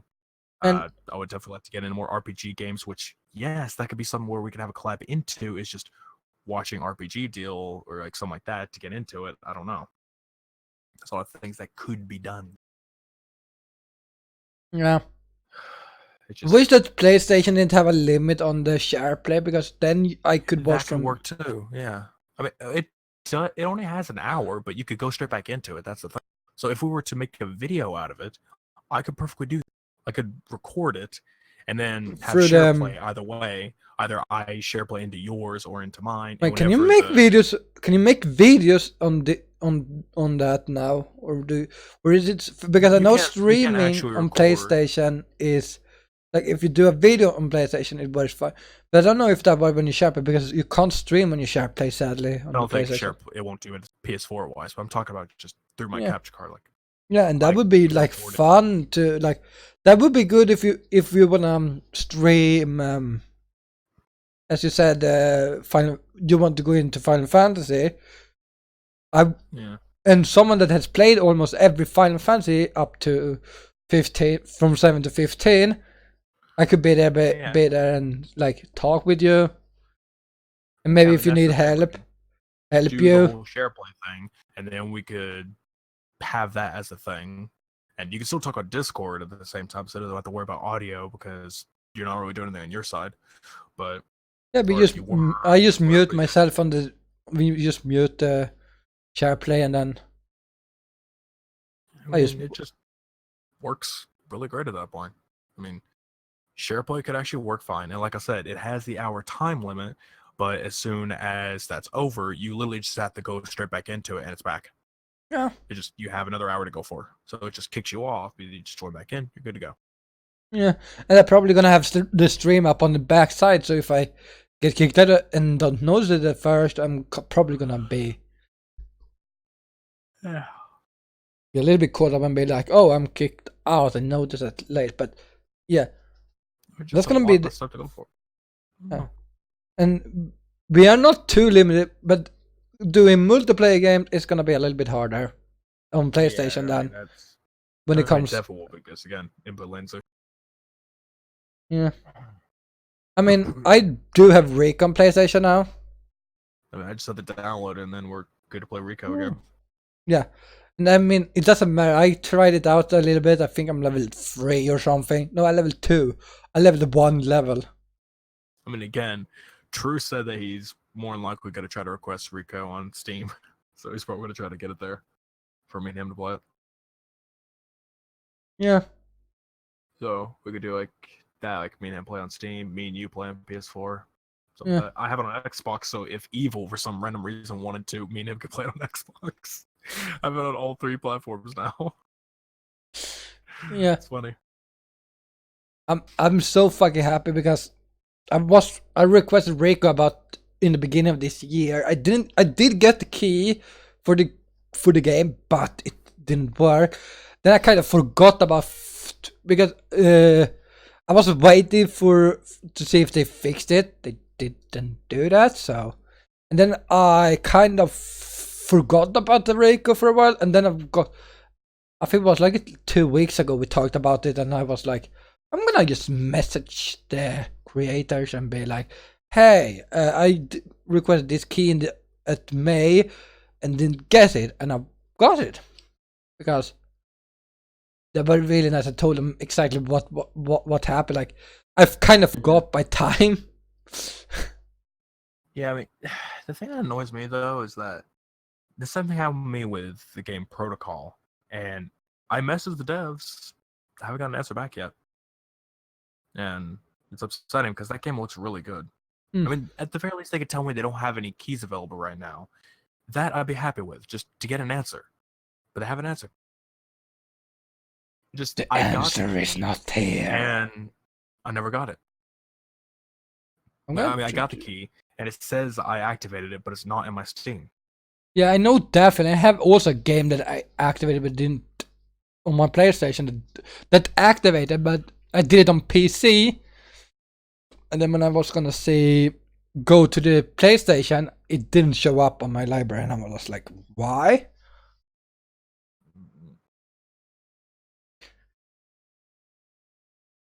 And also we have. Ooh, I'll be honest. I mean, that's another reason why I'm really wanting a Switch, is because there's a lot of Switch games on Keymailer and everything. Like, ooh, a lot of stuff I can get into. But I mean, that's something I'm probably gonna be getting very soon. Wait. Switch. Like, I'll probably buy next paycheck. I'm gonna try to buy one, an actual Switch, not the Lite, because the Lite does not connect to a dock. You can't connect it to a TV, so I can't stream with it. So I need the actual Switch. So have to wait on that. Yeah. But I only need like one more paycheck. I'm at $230 right now. That's how much money I have. So one more paycheck, I should have enough just to buy it. Yeah. Just to buy it, and should have some left over to buy a game or two. Hopefully I could just buy Breath of the Wild right out of the gate. The 2 games I'm wanting right away is Breath of the Wild and Super Mario Odyssey. Those are the 2 main games I want for Switch. Everything else I can wait. Yeah, that would be like that's one of the reasons I want the Switch is Zelda. God. That's like the only reason I want the Switch is the Zelda game, anyways. I really badly want to just. I mean, it's like I could play Breath of the Wild because I mean, yeah, I have like the emulated version. The problem with that is my computer sucks, and the Vulkan deal is not going to be out for a while. The API or whatever, and I don't even know if that would actually help me out any good. So just to have the main game, to get it, play it on the Switch, record, stream it, or yeah, just stream it because I would love to stream that. And I can't watch. I mean, you could probably watch gameplay. There's not a lot of story elements unless I'm in the story area. So on my way doing some certain quests, you could watch. but when it gets to the story bits, you could not watch that bit. Yeah, I read do everything. By the way, are you gonna try to speedrun it and complete it with like 3 hearts? No. Why not? Because I don't feel like, because I feel like getting the Master Sword instead of not, you need a lot of hearts in order to get the Master Sword. You have to. Apparently not. I think they say that the minimum you kind of need is 4 hearts to. I mean, you need hearts because as you pick up the Master Sword, it eats away at your hearts. So you need enough to pick it up. I think you can kill the boss without the Master Sword. I mean, you can beat it without it, but yeah. It's just a lot I like to do. That's like, I thought that was funny when I heard about like, oh, you can speedrun it with 3 hearts. Like, I wonder, does Breath of the Wild allow multiple saves? Because I mean, it does have like a bunch of auto saves. So I wonder, can you save twice or something, and it would have different versions, so you don't. So I could play some of my own, then play some otherwise. And I could make 2 accounts on the Switch. I could do that. Make my account, play like crazy, have another account on it. And oh yeah, you're gonna have to get if you're ever gonna play with someone online, you need to get the online thing, service, which is $3 a month. I think is that what? In my opinion, that's so dumb. I feel like that's so dumb. I don't understand the point to have Switch Online membership. How much is that? Let's say. I mean, if I get the Switch and we say we wanna play like Luigi's Mansion. Yeah, 1 month, $3.99. So fucking $4 for a fucking. I mean, okay. It's cheaper than the PlayStation. 12 months, $20. So basically, almost the price of a PlayStation or Xbox subscription for 1 month, or no, for about 3 months, is a year. Okay, that's so much better though. I like that idea. And but what for about the price for about a year's worth of gold, or not a year, a month's of gold is 3 months of Switch Online. So yeah, honestly, that price point, I'd be happy having that as a recurring payment to my bank or something, because that's not that bad. $4 a month, I'm in. Or take a $20 a year. That's not bad either. Yeah. Like if you can't pay the first month, like you said, you're gonna maybe not be able to pay the online mode for the first month. Maybe you can go like 1 month with $4 and then upgrade to a year the month after when you have more money. Yeah. And then you're like, yeah.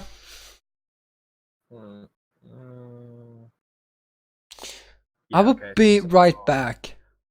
Wait, I thought it did. I'll be right back.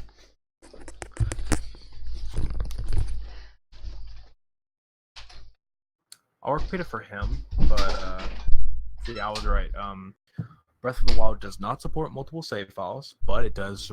The Switch does support multiple game profiles, so you can create, say, 2 different game profiles, and that'll work perfectly fine.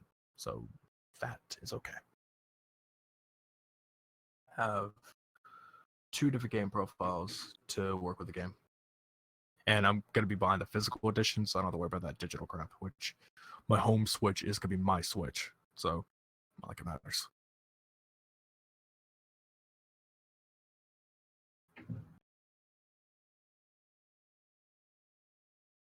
I don't know. There's just a lot of stuff I like to do, and I would absolutely love to buy a Switch because that's something I've been wanting since I heard about it. The idea, again, is just, portable console, little handheld, and have the actual full console. Which is something I didn't really like about the Switch Lite. I mean, I understand it. Wait, hold on, he's coming back up. I think he's back. Are you back now? Nope, hold on. Meow. Okay, he's back now. Okay, so let me repeat that a little bit. So I looked it up, and yeah, Breath of the Wild does not support multiple save files, but yeah, you can have multiple profiles to Switch, so it's fine. But over to what I was saying just a second ago, that I've always liked the idea of a Switch, the idea that it could be a portable console and be a full console at any point, which I thought was kind of dumb with the idea of the Switch Lite, because it just became a permanent handheld. and it kind Yeah. of defeats the purpose of calling it a Switch. You're not switching it, so what's the point? The idea of a Nintendo Switch is completely switchable. Switch from handheld to docked. At the same time, the Joy-Cons, or remotes for people who don't know what a Joy-Con is because they never heard the term, you could switch those out if you want. You could not have those, and you could just get a different style or something like that. While with the Switch Lite, it's all integrated into the actual system. You can't really switch them. So that defeats the purpose of it being pretty customizable. So again, I wouldn't want a Lite. And I've actually held a Lite before because I like went to GameStop at Best Buy and I just like picked it up and played with it for a second. I'm like, this feels kind of small in my hands. It's felt too small and too thin. And then I picked up the original and I'm like, I think I like this better. Yeah, and also I think the Lite is more for kids. Like I feel like there's a kids version of I that. don't really say it's more for kids. It's more for a secondary to me. I mean, it's for two things. It's either you're really on a budget and you don't care that it's a handheld. Yeah, I can But for get me, that. as a content creator, if I wasn't a content creator, I wouldn't care. I would buy the handheld version and wouldn't give a damn at all. Well, I But I would am a want. content creator, so I would want to be able to record it. So I need the dock mode. And it's So like I can get also like the dock mode is perfect for like playing family games. yeah, and I don't know. It's very annoying, and That's the only reason I want the dock mode is because I can maybe get my.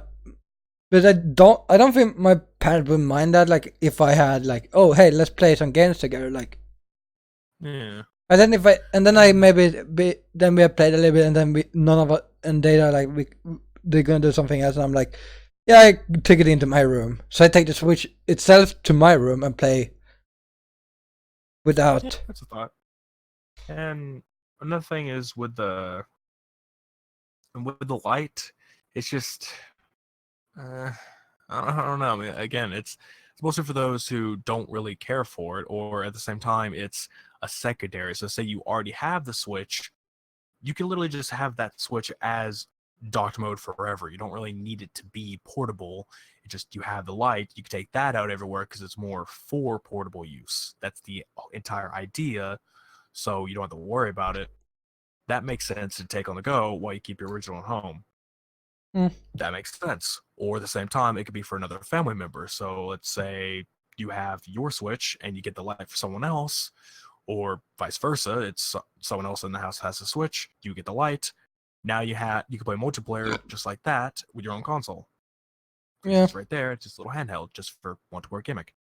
But again, on its own, for me, I don't see a purpose to buy the light because right now I can buy a light. I have the money.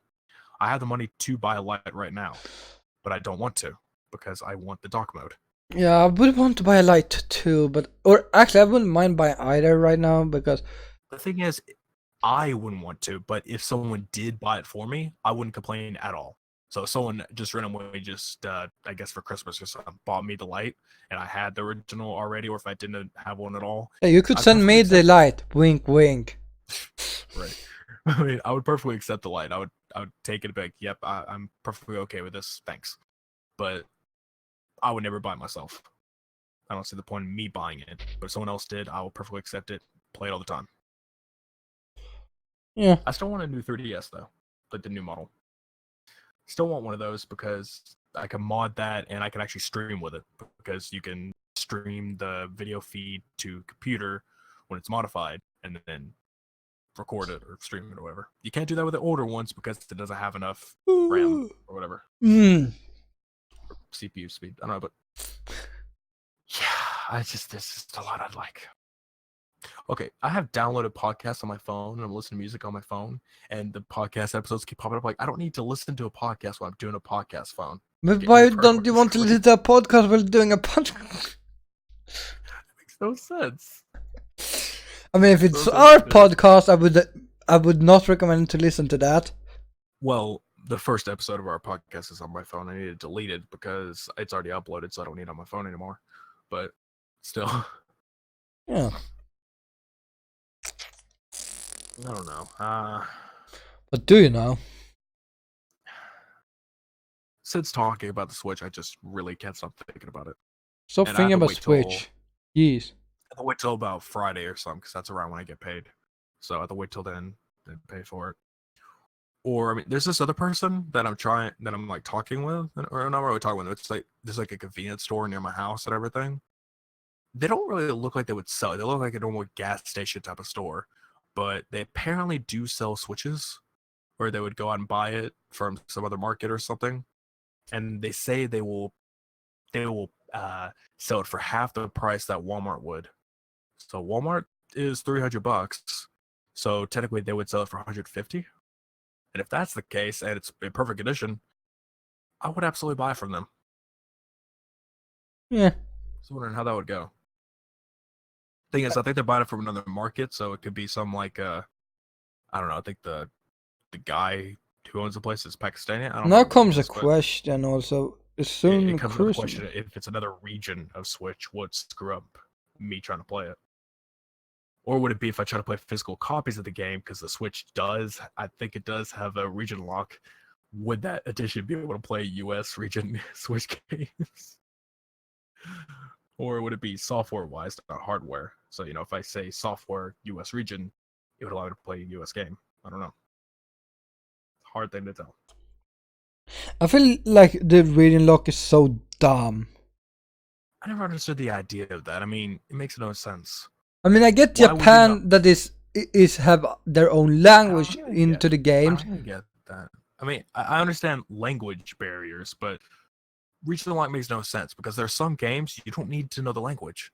Like there's a lot of bullet hell shooters, which no one knows what that is. It's a top-down vertical shooter where it's just bullets all over the damn screen. There's a lot of Japanese games of that because it's like a huge marketed type of genre, I guess. There's a lot of those there. You don't need to know a single thing about the story or anything or any of the text in Japanese. As long as you play the game, it's perfectly fine. Something like that would be region locked here because it's a Japanese game. You can't play it on the English or on the US console. So that'd be really dumb. Same thing if you were to get the European version, try to play Japanese, wouldn't work. Yeah. That's Or why hell, I'm if I so did end fucking up getting a confused light, that those games I got for free works for you. yeah, that's the thing about the PlayStation Store. It's a little weird. The games are not region locked, but the DLC is. So if you were in America and you shared that with me, I'd get access to all the DLCs. But because you're in Europe, or I guess you're Yeah, just set to it's so Sweden, fucking weird because but it would work. what was the game I asked you to download that I got for a key that I think you tried to download and got, and then I it don't worked, remember. and I was like, how? That's key. The key is for Europe only. It must be the key that is, not the actual game. But I Yeah, mean, like I and said, all games are apparently not region lock, but the DLC is. So all your Resident Evil 2 DLC, if you had any, I don't have. oh god, I'm at the moment looking at Nintendo Switches, and I just saw a Nintendo Switch Lite Station and Summer Santa edition. Yeah, I'll bet that does look really good. God, it looks amazing. That does look really good. And I'm looking at that, I'm like, oh, I would love to get that, but the problem is, it's a lot. Even if I hate that is only that is what's it called? No, Only Hannah? no, it's even if I hate this being a white console, it looks fucking amazing. It does. And I was like, God, I really would love that too. But it's just like, It's like you said, if someone bought it for you, you wouldn't complain. But yeah, I'd be happy if they bought it for me. Like, I would absolutely be into that. Like, okay, you bought that? Awesome. I would play that day and night, or whenever I could anyway.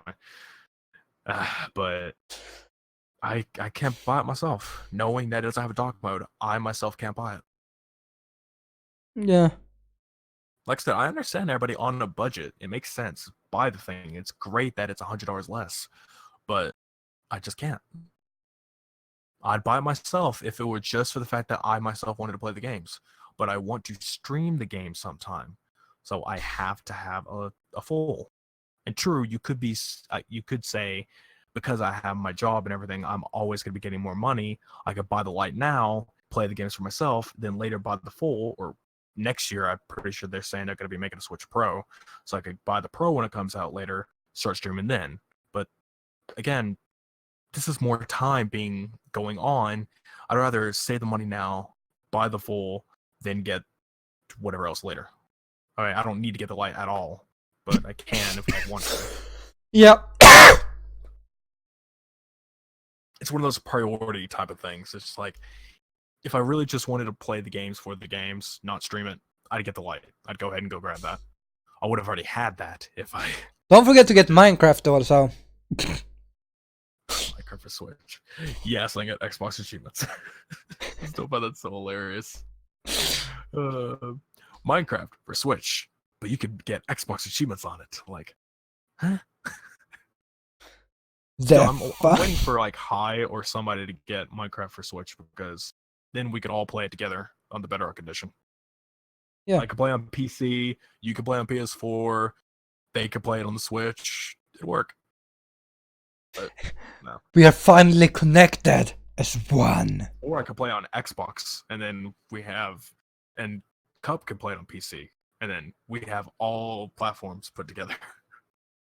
Like, boom. We are finally united as one. That's the plot of Death Stranding. Connect everything. Yeah. I know. You see, this is the thing. Like, I want to go back to the crossplay thing. That I'm glad that PS4 has finally nutted up and just decided, fuck it, we'll allow this, because it was so annoying that, like, it was maybe last year's Call of Duty or the time before that, there was always talks about, or rumors saying that Xbox and PS4 would allow crossplay so we could finally play it together, and everybody was extremely excited for that. I'm pretty sure that was talks like back when I was in high school, and that was years ago, and we were having talks about that was a possibility coming soon. But it didn't happen until Modern Warfare came out, and then we're all crossplay. And then PlayStation literally says anyone can make games now to be crossplay. Yeah, I mean, first it was just like, oh, well, I mean, it's Call of Duty, sure, we'll go for that. And, you know, they, like, okay, Fortnite. It started with Fortnite, but that was because people complained so fucking much. If they hadn't actually agreed to it. The reasoning, anyway. Like, I never understood the reasoning. The reasoning was like, oh, we're not responsible for the way the Xbox community is. So, you know, if something happens when you're playing against an Xbox player, we're not responsible. We can't be responsible for that, so we can't have crossplay. Like, dude. What? It doesn't matter, because Epic is the ones responsible for the whole game. Yeah. So if someone's cheating on an Xbox, you go to Epic either way. Yeah, and same with Modern Warfare. The way that the crossplay works is you have to have an Activision account. You actually have to make an Activision account upon starting the game, because that's how you get multiplayer to work. Oh my god, it all goes through Activision servers. I'm just looking through the game for Nintendo, by the way, and I used to SEO Hall of Realization. Yep, that's there. A game I probably get. You don't need to get it. There's a lot of Switch game. Yeah, I don't need to, but I'd probably want to, because it's on the Switch. It's portable. I would go. But you didn't like it. Switch. You said Realization. Yeah, that's the one, the second latest. That's one I liked. What the one you didn't like? Realization. Hollow Fragment. Hollow Fragment is the first one.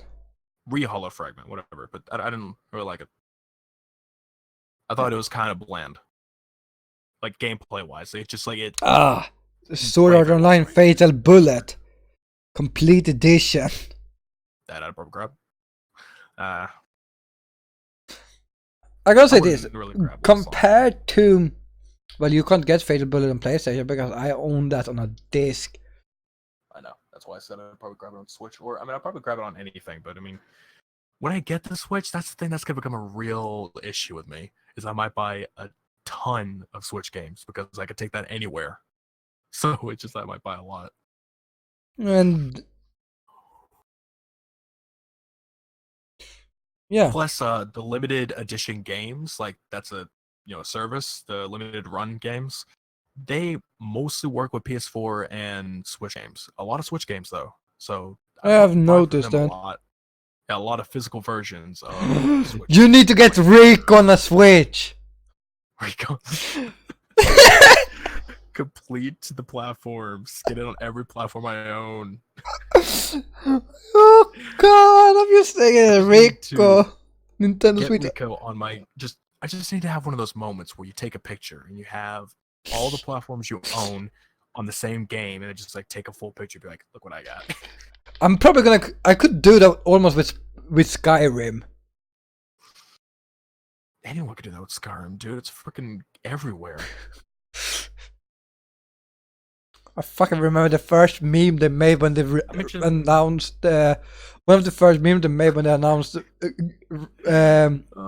Very 6 was like it's actually a Skyrim again. It's like that, I just love how Bethesda jumped in on that meme though. I mean, I have a lot of problems with Bethesda now. I really do. I have a lot, but that is one of the things I just loved to death was the very special edition trailer. I mean, not only did it have was it Key? I think that was it. It was Michael Keegan or whatever. I don't know. I don't remember his name, but one of my favorite actors. I love the fact that he was the person doing it. And you have the Alexa very special edition, which is real. It's not the same as it was when he was in the trailer, but it yeah, it's real, and that's the thing. And then afterwards, you go for the version on the ice maker in the fridge. Like, okay, ice spell drops a bunch of ice cubes on the floor. Like Jesus Christ, I don't know. Yeah. I'm still just looking through the game of fucking Switch, and it's like there's just so many. It's like everybody when the Switch came out, it's like, oh, yes, Ark Survival Evolved on Switch. Mm-hmm. Like, there's so much. There's that. Doom is on there. All the Dooms. But that sounds at least more fucking fun. But like fucking Ark Survival Evolved, like huh. The thing is, of course, with the Switch, it's lower quality hardware, so they have to lower the quality of the games. So let's say with Doom, for example, it looks amazing, but they had to lower the quality on Switch. But I don't think I'd care. It's Doom. Or Doom 2016 anyway. But yeah. It's a lot of space. I think it's like 40 gigs. Child of Light. Ooh, Child of Light. That's a good game. Oh, yeah. It's just so many Switch games I would really damn want. And I'd have to buy a very huge SD card. Probably like 128 gigs or something. Just to fit every game I'd ever want. To get digital. So yeah, when it comes down to it, people, if they would ask me if I'm going to buy a Switch right away or if I'm going to save it for PC parts, I'm saving it for a Switch. Because I can get that next week. Yeah. I can literally get that by Friday or Saturday. And he doesn't buy me I'll a be Switch. Working those days. Really, it'd probably have to wait till Monday of next week because I'll be working next weekend. But I have to. I'd have the money. I don't know. I'd really want one. Been wanting one for years. Oh, hopefully this person I was talking about before, that convenience store, hopefully it is within my price range. Even if it's like just a few more bucks than I have, I'll probably ask just like, hey, can you give me a bit of money so I can just quickly buy this? Granted, if I just buy the Switch itself, I don't have any games. So I'm kind of screwed on that. You have Fortnite! Fuck that. You still have Fortnite? Game, sure. But then there's also Keymailer. I'm sure there's a bunch of games I could just straight up request. But again, I need an SD card. That's pretty good. I don't know what size it comes with. If it does. And like, have you the first thing I say when you say I have no game, I'm like Fortnite, and you're like, fuck no. Maybe you have Apex actually on there too. I just remember. I don't think they do. I have a 4 gigabyte SD card just sitting here, so I could use that. Just to start. And there's some other SD cards I want around, but yeah. Yeah, when you say 4 gigabyte SD card, I'm like, that doesn't sound like much these days. On a 3DS, that's pretty accurate. pretty average. I have 32 in there right now. So Yeah, but it's like me sitting with my 4 terabyte hard drive on the PlayStation 4, and I'm like, yeah, that I have a doesn't. 32 gigabyte in my 3DS, 32 gigabyte in my PSP, 16 gigabyte in my DSi.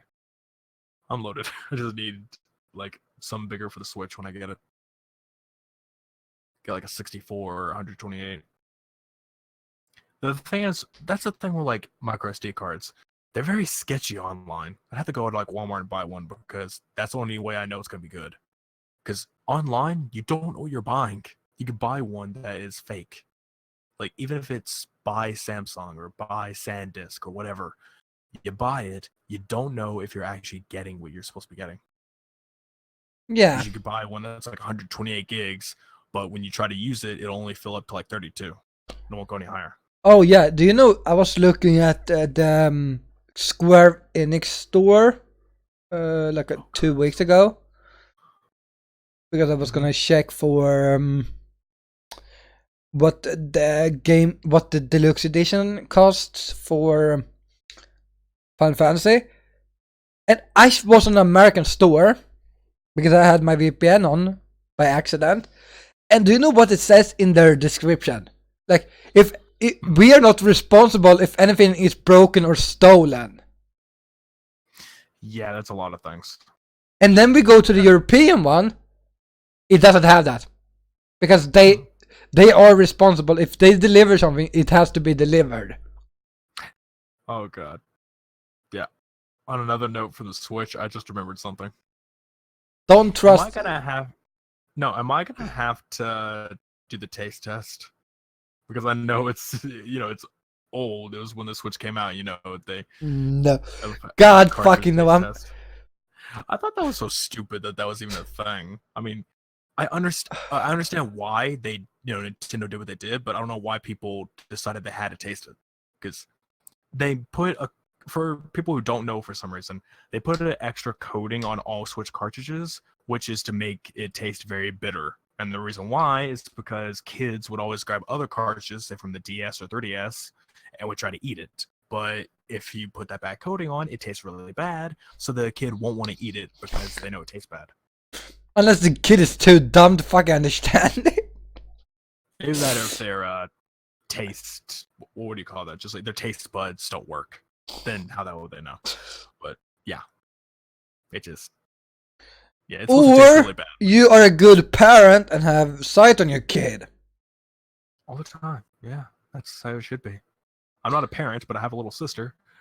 I'm already pretty protective of that one. So trust me, I would not let her try to bite into one of these cartridges. But wait on a year or two more, then you can just let her watch YouTube without No. Being pretty protective on this one. My family over here is just like, oh, after a couple of years, so maybe you can get her to play games with you. Like, I don't know about that. I'm wanting to be pretty watching on this one. Maybe we can introduce her to something pretty simple, but when she's 13, maybe she can join in gaming. But I'm saying she can get into games earlier, just nothing crazy. Yeah, here's the thing. I want to say this, like 13 and up, that I don't really care what you play as long as you fuck. Yes, I know. Halo, again, with Halo, it's a mature game, but it has such an appealing aspect to kids, and to the point where if you just mute the voice audio, you're fine. There's really nothing bad. I mean, sure, there's like there's nothing bad, except the shooting, the blood. I mean, I don't feel like that would screw up a kid's like view of the thing. It didn't do me, it didn't do my brother, it didn't do a bunch of other people I know. Just we're all Halo fans as kids. Yeah, and that fucked you up because you're a Halo fan. Wow. Okay, but that game I'd say is a lot more like toned down when it comes to violence, in a sense. Bad enough that the 5th game got a T rating rather than an M, but whatever. It's just a lot more toned down to me. The only thing that's really up there is the fact that there is swearing in the game. That's really the deep part for kids that they should really be listening to. But other than that, I don't see a problem. Call of Duty, on the other hand, my first ever Call of Duty that I was introduced to was World of War. That was a mistake because that was the most goriest of Call of Duties that's out there. And it was my first introduction, which then again, the only thing I played was maybe the first mission, and I played Nazi Zombies all the time because I loved it. But yeah, Yeah, I don't know. That was like fucking. Here's the thing, like back then Call of Duty was good. Now it's like, oh hey, look at this, we It's have a a mix and game. match. I mean, it's really, you don't know what the hell you're gonna get these days. I mean, most of the time we always expect bad. I mean, again, Modern Warfare started pretty bad. The campaign, again, very excellent. The rest, pretty bad starting out. It's Modern getting Warfare better 2 here and got there, but the original Modern Warfare was the same. Like Modern Warfare in general was like, yeah, both the new one, as I have not played yet. Ooh, I wonder if I should get that this month, or I'm getting Control. go what? Getting Modern Warfare. Do it. Maybe. Do it. Maybe. But I'm saying the reason why I say mostly of that, it's just, again, cross-play. You could play with me and Evil and whoever else on Xbox because you could play on PS4. We play cross-play. We good. Yeah. So I'm saying at some point, try to get it. I mean, you don't have to get it right away if you don't want to. I'm not going to force you. Obviously, it's your money. Do whatever the hell you want. But I'm just saying that it's gonna force me. It's gonna kidnap me and force me to buy it. No, I'm just gonna. I want to somehow connect to your PS. No. How about this? I will get on your account because I have it, and I will force buy Modern Warfare. No, I wouldn't do that. I would never do that. Plus, I'm pretty sure I can't. That would be. Actually, I don't know if it's my account written. If my PayPal is still written over to your PlayStation. Because that's the only way you can. You would be able to buy it from my account. Yeah. Because if my PayPal also transferred over. Yeah. So I don't even know. Wait, what the hell? Okay. I thought there was a spider on the floor because I'm like moving my feet around and I just see something moving constantly. But yeah, I'm either getting it this month or next month. Either way.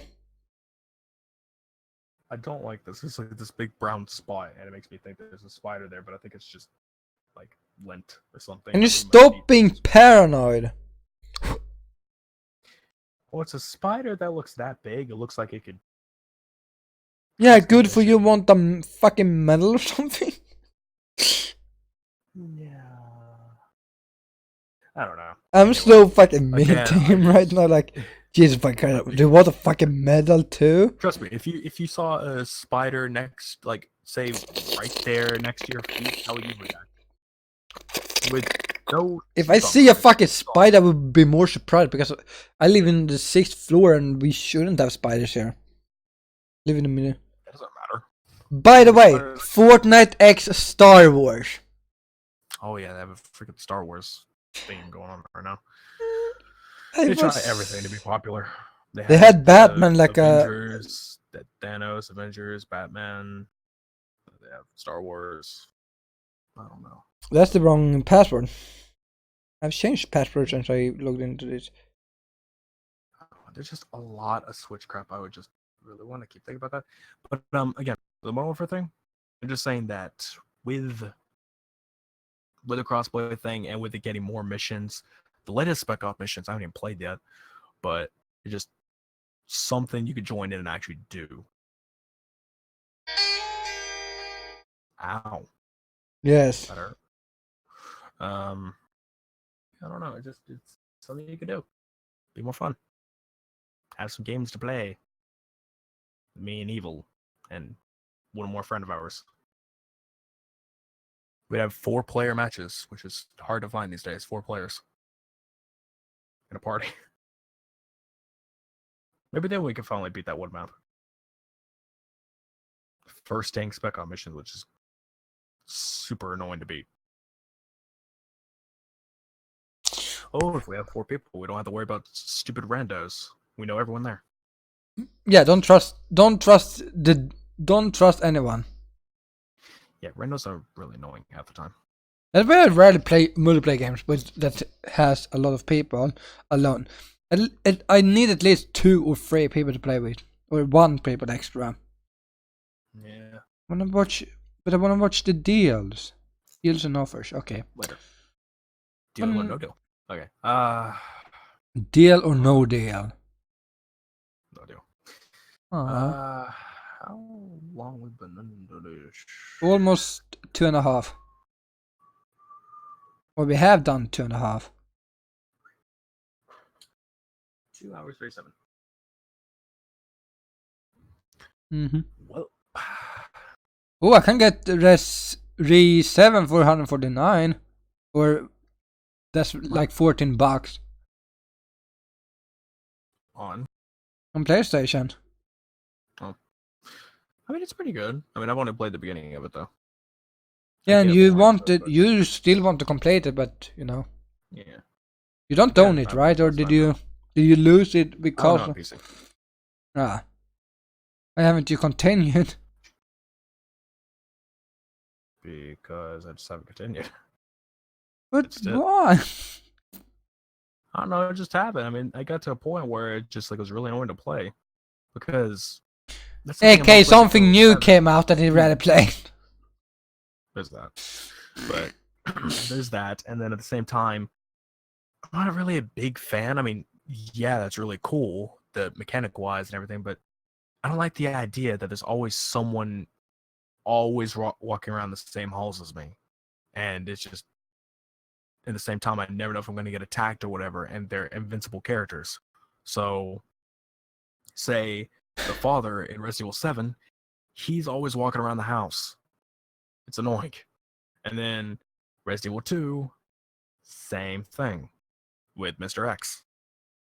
He's always walking around the police station or wherever you're at, chasing you down. Interesting. So with 7, I think he follows you in every single room, no matter where you go. While in Resident Evil 2, he won't go into safe rooms, and I don't think he goes down to that little entrance to the like bottom part. I don't know. I don't know. Yeah. Is there anything else we want to go for? Here's a thing, by the way. I'm checking the store right now for PlayStation. Like, what is the deals? Because if I get money in time, I may be able to buy some stuff before Christmas. But the stuff, I mean, there might be a holiday sale, so who knows? And here's the thing: I don't find anything that I want. Like, yeah, good for you. But I don't know. That's the thing again. I have plenty of money, and there's other stuff I also want. But again, the Switch. That's like today. I was debating whether or not to buy the new Star Wars game. I was really debating it because I could just get a $60 card at the store for Xbox, obviously, because I have more space there, so I could just do that. But buy the new Star Wars game and play that because I really want to play it. But I really want to Switch too, so I kind of need to save my money. mm-hmm.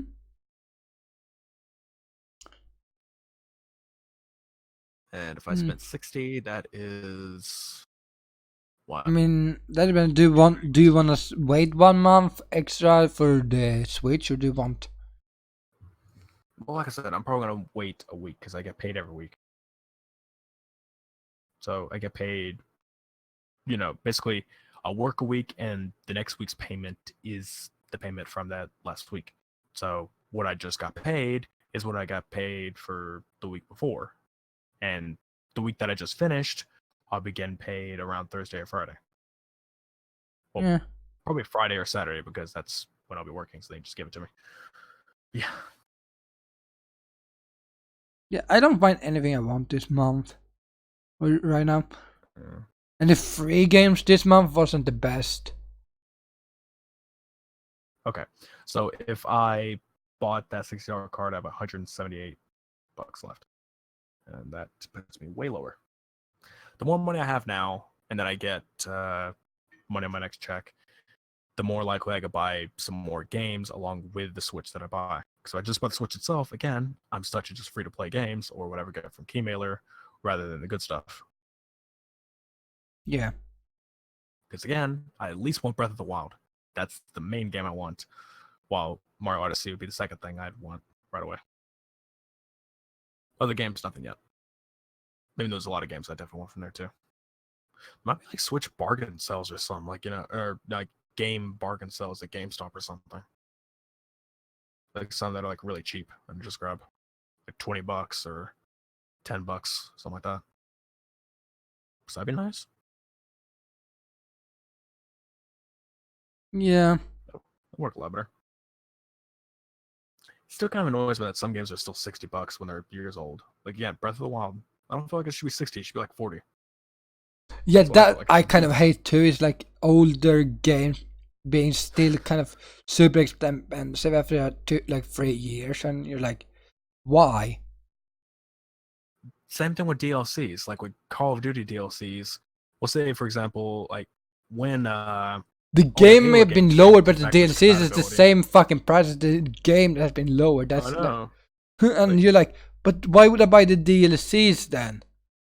Yeah, I mean, like I said, when it came to the Halo games, all the backwards compatible games, all the ones on 360 and all that, all the DLCs were set to free. I mean, they don't have to though with the Call of Duty games, but at least lower it because all the Call of Duty games, every single DLC is about $15 each. Lower them to like 10 or 5 something, just lower. Or you buy the season, but it's like triple the price, and you're like, why? Yeah. At the very least, make the season pass very cheap so we can just buy that, get all the DLCs right then and there.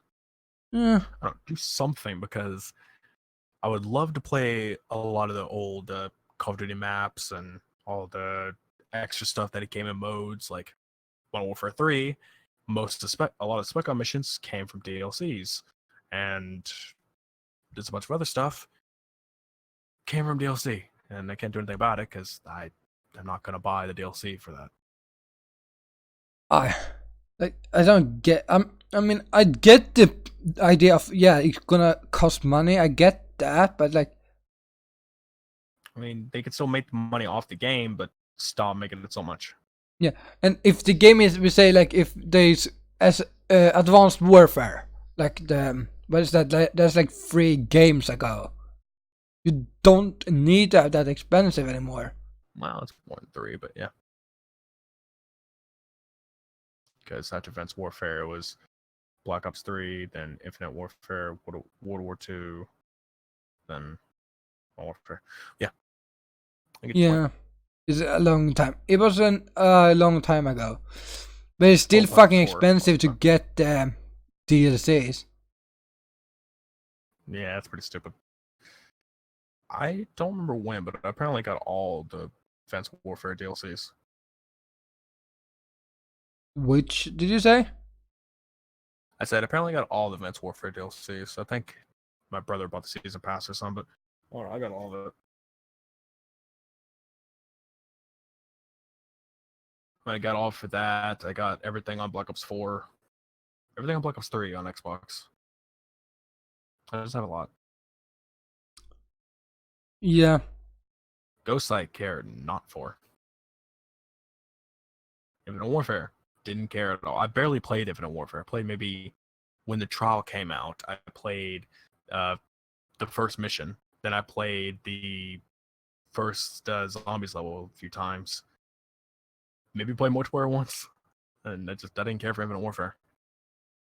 I'll get back to it someday, but it's not something I'd really want to. Yeah. Like same thing. Like I played through the story, that's it. I didn't even care about anything else. Infinite Warfare is a really good campaign. I've heard it is, but I don't know. Which one? Infinite Warfare. Oh, yeah. I think it was decent. I heard it's good. There's a lot of people who did like Ghosts too, but I was one of those people who didn't really like it. I thought it was kind of boring. I'm tired, if you wonder. Oh, I know. I'm trying to bring up some random stuff before we get to our last bit. It's gonna take a bit before we get to that.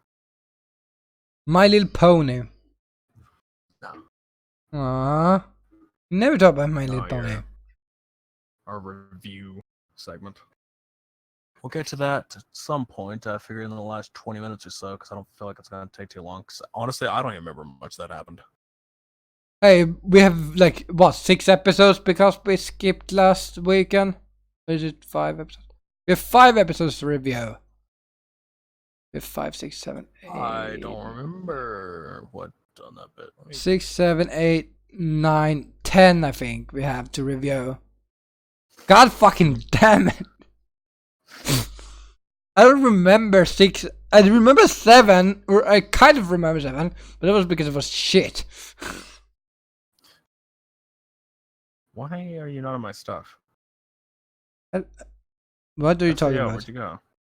No, I'm still here, I promise. Oh, it just disappeared out of my stuff. It's supposed, yeah, it's still in there, but it wasn't at the top. Like, dude, I just watched that right before we got on. I remember last episode, but that was because like there's a cute girl in it. Actually, it's 4 cute girls.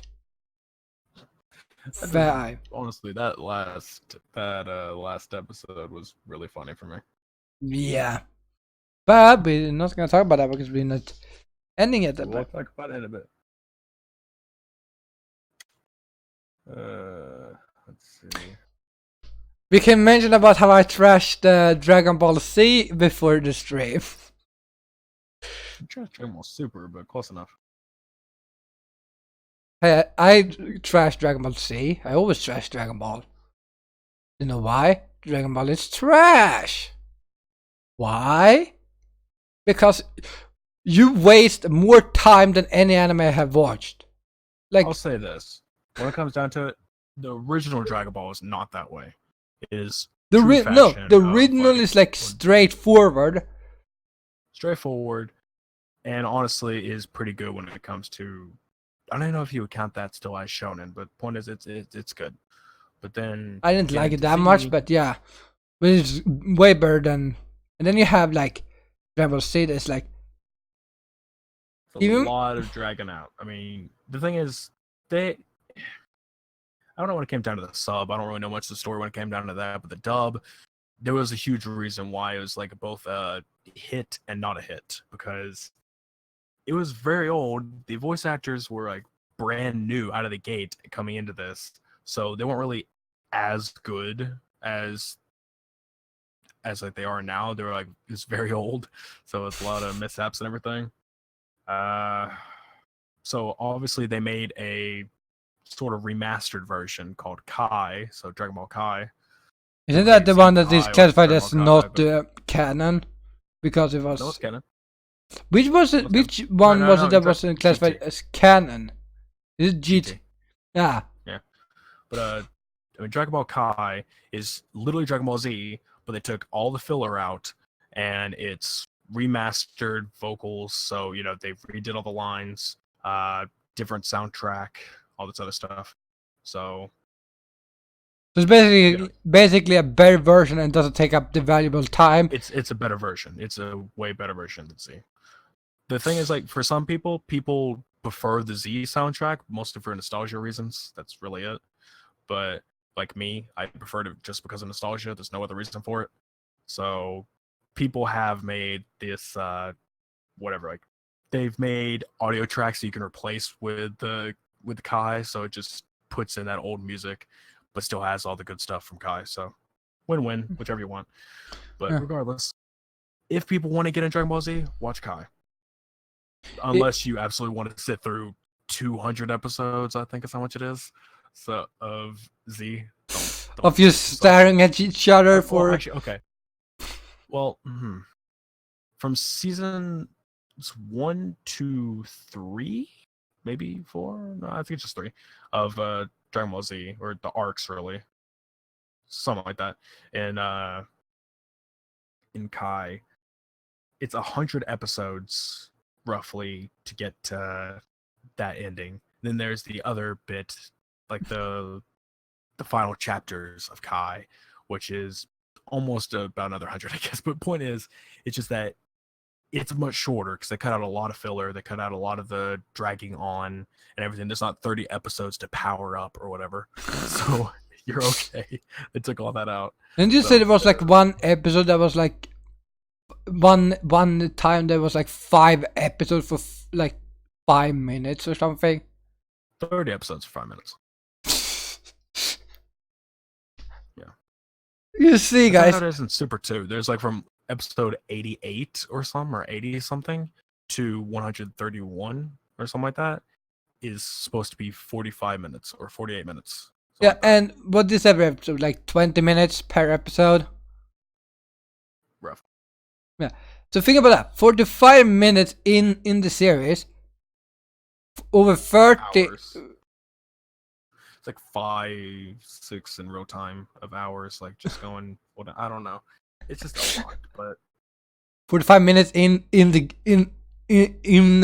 Dragon Ball Z is 6 hours in real life. what's more? But I don't know. It's crazy enough. But again, is that with Kai? They did much better with it than what Z went with. So they maybe took Even though like Z- 1 or 2. They maybe took certain stuff like 2 episodes instead of 1, or like 20 episodes. When it comes to Kai, I mean, kinda yeah, they did that. There's other parts. They cut out a lot of the scenes that didn't really matter. Like in Z, there was this one episode where, I mean, I'm not gonna say what happened, but basically just like something happened, and there was basically one character was not in the entire episode, like not at all in the episode whatsoever, and it was just for filler, just for whatever the hell's sake. I don't think there was really a fight in that episode. It was just there, and I'm like, why? There wasn't even a fight. The main character wasn't there. What's the point? I mean, in a way, it feels like it was a foreshadow to come because one of the other characters was more prominent in it, and they become prominent in a later arc. So I guess it was sort of like a foreshadow, but it's the whole freaking show was foreshadowing that point. So whatever. I can get an episode where they like, oh hey, the main character is not in this episode, but like because we want to focus more on the side character for this story. Like that's fine. I don't mind that if they do that sometimes because, like they have, there was a fight. they have done that a lot. SEO did that in at least the first season of Alicization a little bit. They did like didn't always focus on Kirito and stuff. They focused like wasn't it like one of the last episodes when they focused on the creation of the Integrity Knights? I don't think Kirito was. It was only Judio. He was told how it works. Like it focused more on the side stuff than the whole fucking story. I mean, hey, this new season, Kirito isn't even a focus at all. He's just a side character now. He's the main side character. The main side. That sounds wrong. But I don't know. But I don't know who. I think the only one that is main character in this season is actually Alice. Yeah. But back to the Dragon Ball thing. I mean, again, there's all that. GT is GT. It's basically watch it if you want. No one has to. It takes a whole different path. Like, I guess you could say alternate universe in a way. I mean, it was made first, obviously, and then when Super came out, it was the alternate universe to that. I mean, if I remember correctly, it's that at the end of Z, it was like 10 years later, 7 or 10 years later. I don't remember which. It was like many years later, and then in Super, it was like maybe 4 years later or something like that. So it took in between the end of Z and the canon end of Z or whatever. So it's like kind of did that like in between that little space. GT goes after the end of Z, so it's like years later. Point overall is just that I don't know. They just said GT's not canon because the main creator didn't work on it. But Isn't that what fans think? Also, it's because it was like too different from the original. It wasn't that it was too different. It was just that again, it was the main guy, Akira Toriyama. He wasn't the main writer. Like he didn't create GT. He just helped with designs. So he would help design some stuff, some of the characters. But that was it. But maybe he had a little bit of incentive here and there, but that was really it. Everyone else just took off with that, so didn't really count as canon. And then Super came around, which I never understood because in Super they get all these super overpowered. I mean, they get all these new abilities, all these new transformations and everything. And in the end of Z, obviously they didn't show any of that off because it wasn't created yet. How are they gonna fit that canon wise? Like they're just like, oh, we just don't show it off at that point at the end of Z. We just don't show off these new powers that we were talking about. That's one thing that's kind of irritating is when they do like a thing that is not in the main story, and then you're like, why didn't you show this before? I'm glad that Super was made, but at the same time, it felt more like fan service. I mean, it wasn't, but it was because it was brought back because Dragon Ball is like a huge thing. So it's like, oh, we're making another series with Akira Toriyama being the main writer or whatever. So like, okay, cool, doing all that stuff. By the way, he's kind of old now, and he doesn't have the best of memory. So one of the characters who was supposed to have purple hair, he got blue hair in this. It's like, what? Hey, if he wanna dye hair, if he wanna dye hair, what's wrong with that? Dye hair, that makes sense. Dyeing hair, it never said anything about dyeing hair. That was his natural hair because it was purple during the Z arcs, but the characters mentioned that he had blue hair back then during Super, and I'm like, okay, if they would have said that he had purple hair back then you can make the argument he just dyed it. But they made it seem like it was always blue when it was purple. They could basically go and use. It was just because his memory, he didn't know. Like he didn't, and I guess no one wanted to correct him or something, so they just left it in as blue. They didn't want to be like, oh hey, no, that was purple, so recolor the hair or whatever. Yeah. Oh no. I was thinking about something. It's like something, a game or something I was thinking about. One of the characters just constantly got younger, which, by the way, was a joke in the newest movie of it. Whatever. That's not funny. Like, she looked like she kept getting younger and younger as the show progressed. That's good. Getting younger instead of older. I mean, in the beginning, around her age, but then she got younger as the show progressed. It's just like, the fuck is wrong? There? And as you know, Dragon Balls make any wish. The little plot point in like the movie is that she was gonna go get it because the wish she makes is that every so often she'll wish a few years back. Like she's like, oh, wish that was just a few years younger. So to the point to where they could say, because if she wished too far back, people would notice and start questioning things. But if it's just a little bit back, no one's gonna really ask. They'll just be like, oh, you look kind of. So she just always wished herself a few years back. We just point out how easy it is to find those damn Dragon Balls too. Blame the freaking Dragon Radar. It's just there. It's just like, oh, we got this. Like the whole idea of the Dragon Balls, which is what the original show was based on, was the adventure. Like this whole huge adventure of going to find them that would take a long time. That was great in Dragon Ball. And then in Z onward, it was just like, hey, we just collected these just out of nowhere. We just got them all. And now we have to wait a year before we can use them again because that's how. Yeah, I gotta wait a whole year.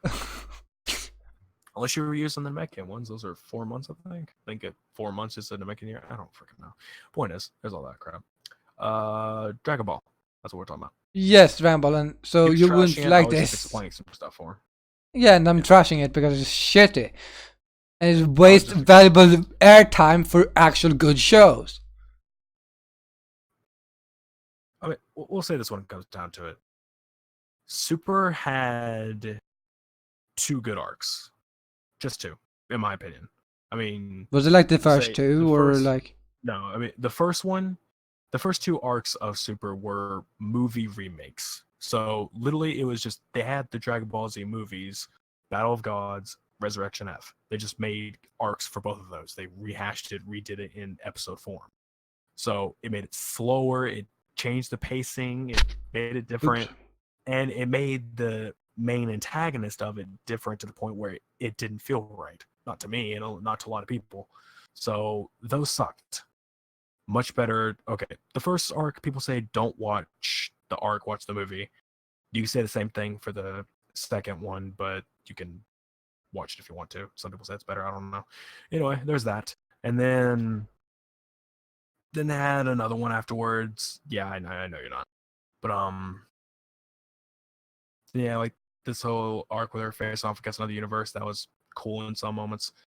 After that, it got good. They had the one arc that I like, and then later they had the latest arc is pretty good. It's just dragged out. It's dragged out a lot. The one I was telling you about, from 88 to 131, or 80 something to 131. So it's a very, very long arc, but it's a good arc.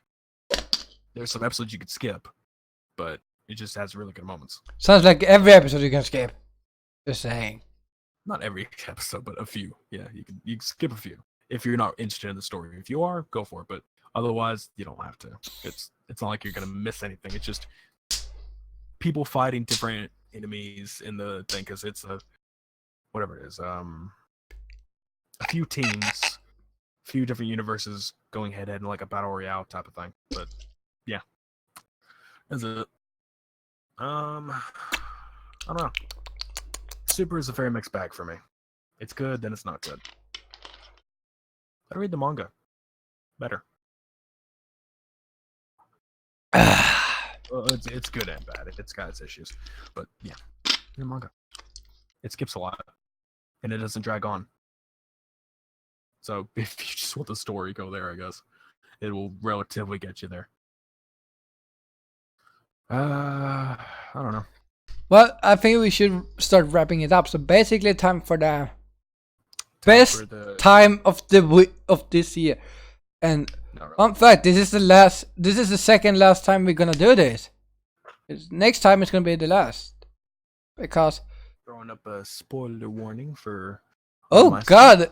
It's for the first time we're gonna have to do a double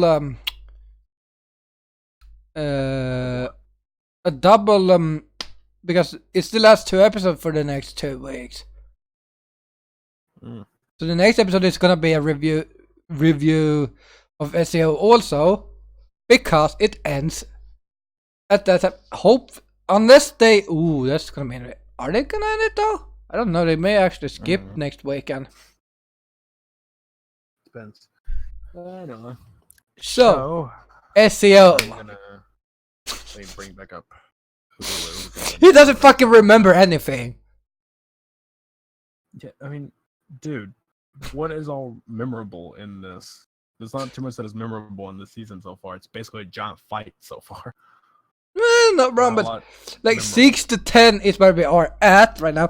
And like, I don't remember 6 that much. I think that was a fight, only fight. I mean, yeah, Battle of the Knights is an episode of that, but basically it's the start. So yeah, 7. I want to just talk about 7, where we have the green-haired bitch being a coward, and then that's a guy, as far as I know. Is it a guy? Yeah. I don't know. I don't care. It's cute, so it's cute. It's cute. That's okay. So first, you go along with saying a bitch, and also other it. I call it that it bitch. We just scheduled the podcast. It's every other weekend. We just pushed it further a weekend, so when I'm working now, it's going to be on the weekends when I'm off. Yeah, but it was Saturday, Sunday morning. So this time from like 12. It says from 11 p.m. to 1 a.m. on that Saturday, Sunday morning deal. Saturday, Sunday morning. Yeah, until we basically 3-4 a.m. is where the stream goes off.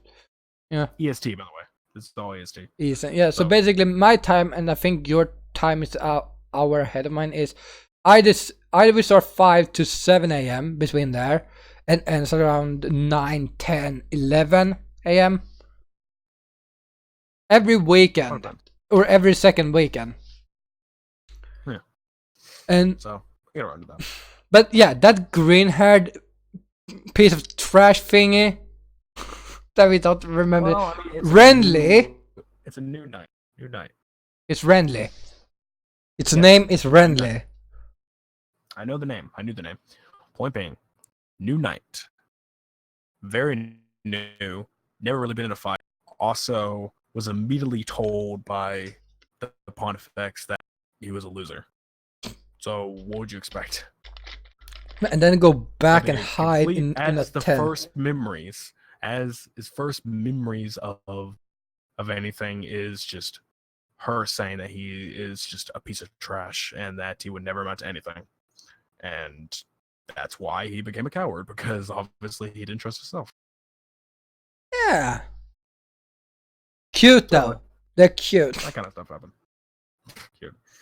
I mean, later came back, was actually pretty good. Did pretty good. Yeah. Okay, so fun fact, I hated Roni for a while, and then now, like, randomly I started... Nexus made me start playing SEO Alicization Rising Still. I don't.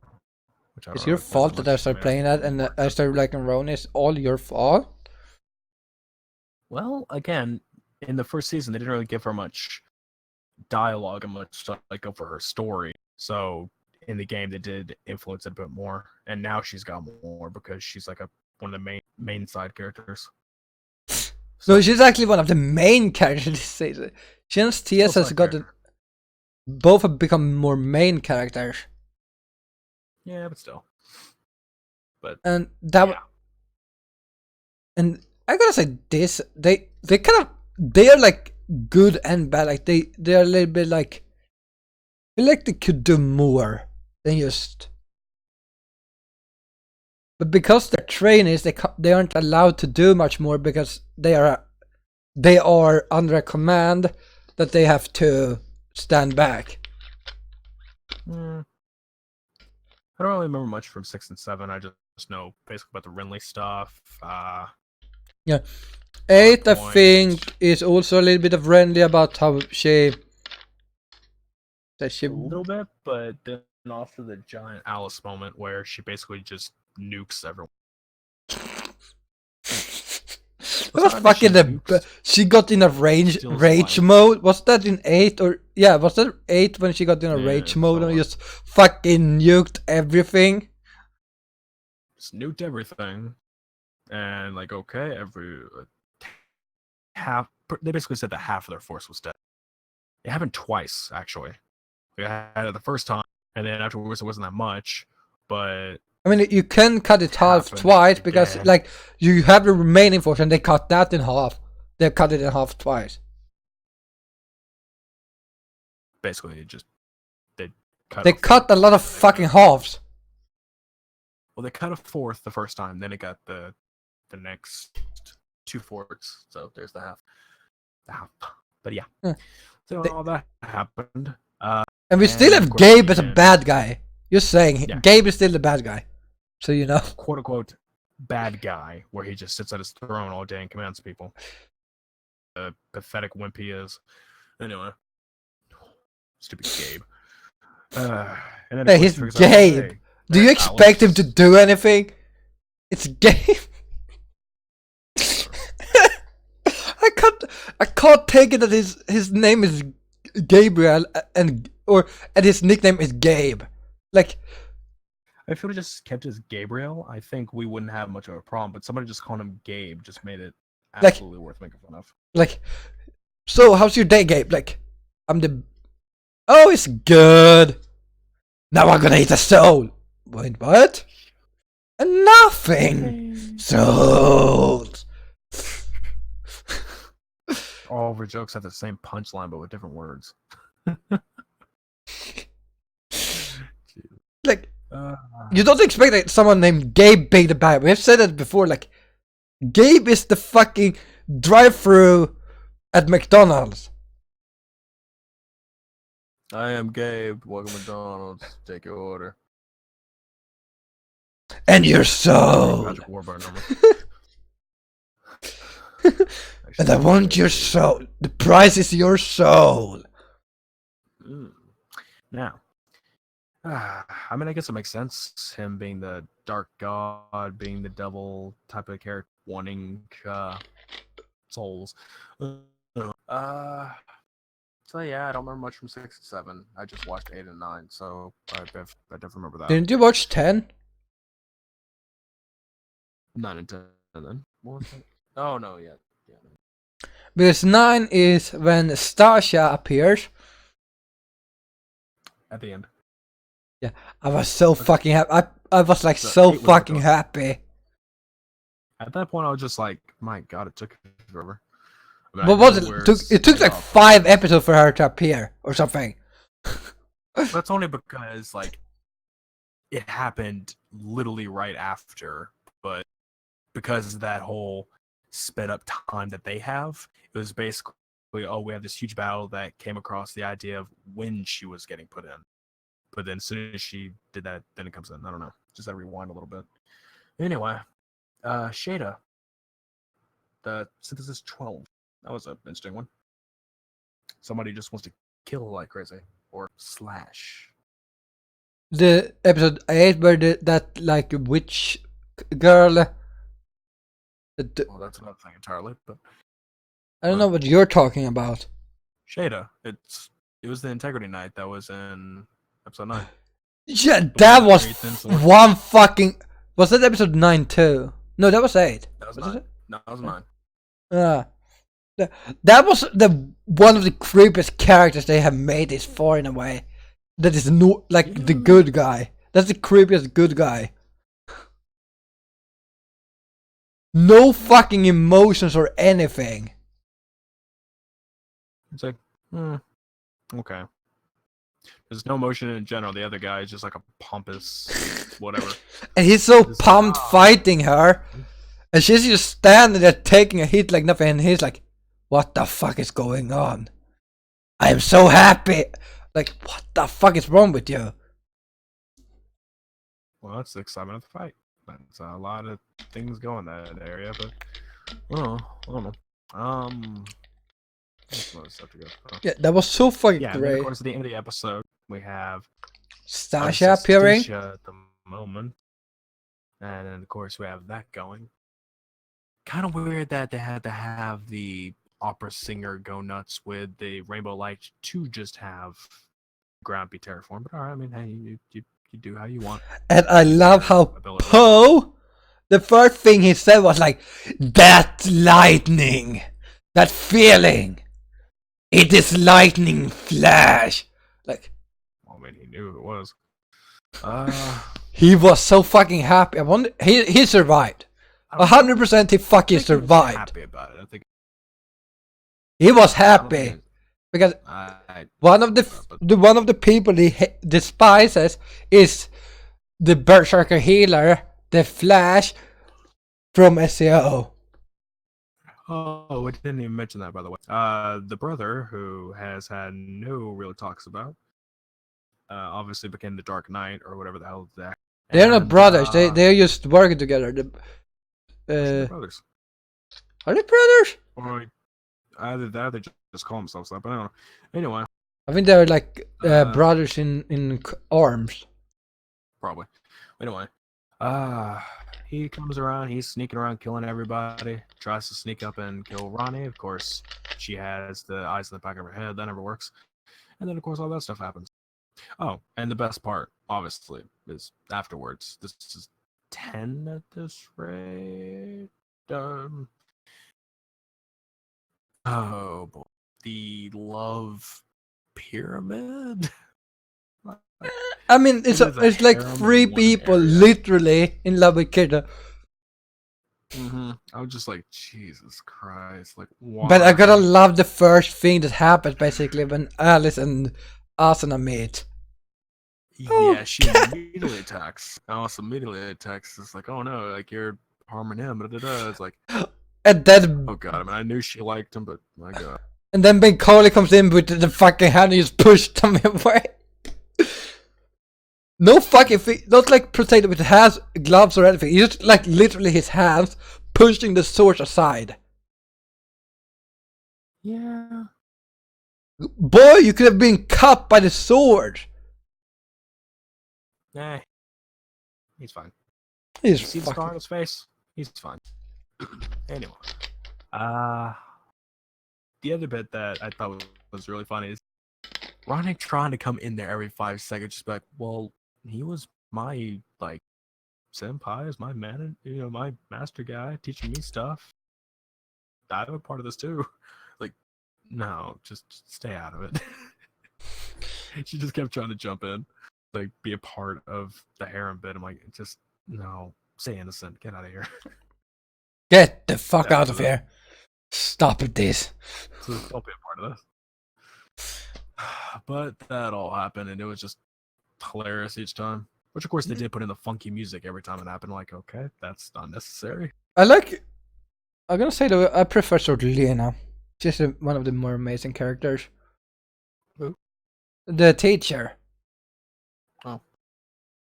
She also comes in like, oh yeah, I knew him too. Like, who doesn't know the guy? I thought she was just coming as a teacher instead of like, actual. Yeah, but it's kind of funny. It's like, I knew him too. It's like, anyone else that didn't know him? Anyone else? You? Yeah, I swear. Everywhere that man goes, he always just somehow reels in like 6 girls at once. Like, dude, come on.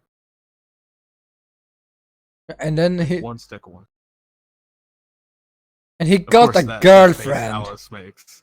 Yeah, the face that Alice makes when Asuna mentions that they were dating, she's just like, oh. I wanna kill you, bitch. It's not even a little bit hate. It's like, I wanna fucking kill you.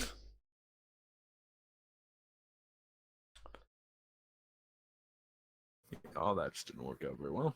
Yeah, hopefully there's gonna be a 3rd season. Well, I imagine so. I mean, dude, look how many chapters there are in the novels. There's a lot. But no, there's just a lot to go for. Trying to think. Here's 20 episodes or 19 or 20 novels right now in total. And I think like 10 of them is like Alicization itself. Yeah. It's hard for me to think right now. Think. Gotta say, like episode 10 kind of, why I disliked it was because it didn't happen that much in it. Like, well, I mean, it was mainly just for talking. It was just like explaining stuff that was going on, like her trying to somehow. Episode 11, recap episode. But saying she was trying to explain stuff that was happening, like saying, trying to explain to artificial humans about real humans without trying to make it sound like that they were all fake. Well, they are real, but they're not real. That's the thing. I mean, they're real souls, not real human. Yes, they're babies. No, I mean, they're real. It's just they have no real body.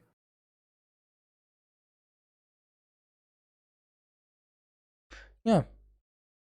And she's like, oh, hey, I want to save you. By the way, I have heard rumors that Asuna may die. And I don't know if that's true or not. Wouldn't surprise me, though, that they would kill Asuna. Just for the fucking hell of it. Just let's kill one of the main characters for the fun of it. Flashbacks to Game of Thrones. The one thing I want. What? I said the one thing I will never watch. Go watch Game of Thrones. Too long. Seems really boring. You're boring.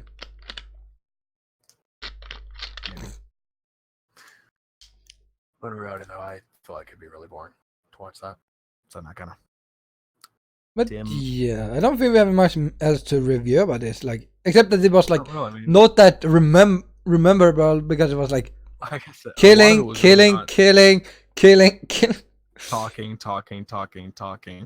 Was it? Just a lot of battle, and it blends all together and all the same. Like, wait, did we ever review the fucking overpowered fucking bow shot? I don't think we did. I think that was episode 6 when they start the attack. When that fucking, that red armored guy uses his bow and do a fucking overpowered shot with the bow that fucking annihilate the whole fucking army. Yeah, that was pretty big. And you sit there like, So they just needed this one guy for everything. They didn't really need anyone else. Seems that way. And then he had used his sword as a fucking, because his arrow was empty, and one of the knights was on the way to die. He's like, "Fuck this! I'm gonna use the sword." And shoots the sword. Somehow does it hit his main, the guy that is behind or standing technically in front of the bad guy, but because he shoots him in the back, somehow doesn't hit him with the fire that explodes. Just saying, he like laying right in front and almost getting hit by the guy with the fucking hammer or whatever he had, and gets shot. He gets shot in the back. The explosion doesn't hit the guy in front. How? It's so. The answer. SAO. Yeah, they're cheating. Yeah. I mean, didn't they basically say that the only way to be strong in this world is to believe that you're strong? That's in every single bit of SAO. No, because the original SAO at least had like, oh, if you have high levels, you're strong. Here's like, if you believe you're strong, you can do it. Like, I mean, with SAO is kind of that way, or Dying Craddock was kind of that way in some cases. except the Celica episode when he gets hit by 20 people, and he's like, "Oh, is this all damage you do?" Jesus Christ! Most of the case. And then with Fairy Dance, that was a little bit in there, especially with the flying bit. That was all about thought, not about anything else. Yeah. And I love how Leafa got pissed at him then when he was like, "Yeah, you're faster than me. How? That's not okay." Phantom Bullet. Not much thought going on with that one. No, that was like also level style. That's the thing. You good levels, good stats, and watch out for getting shot in the back by a fucking.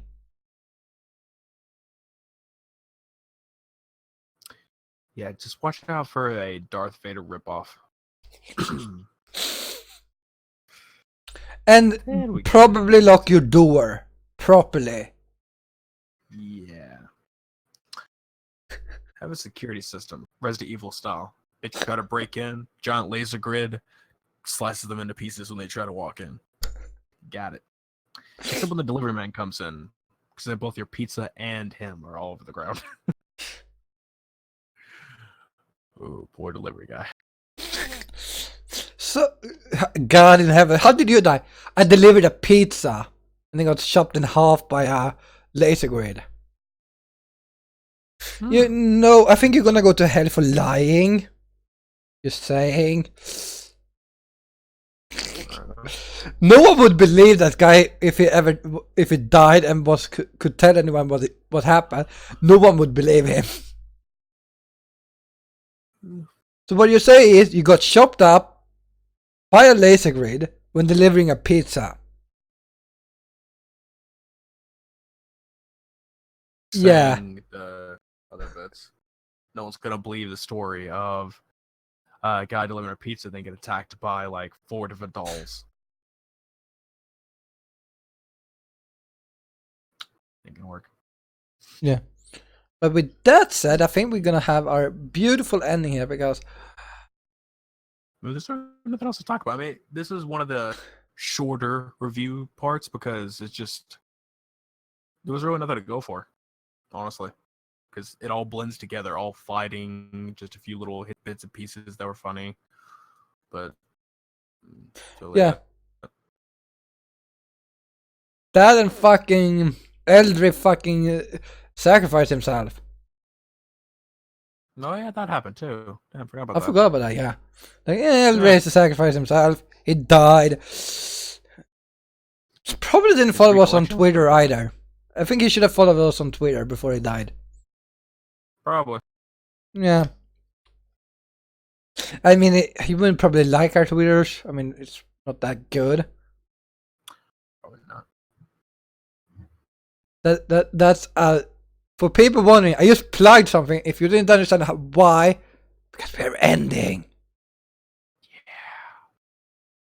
I mean, I don't know if you like. I don't know if you would actually follow the Twitters.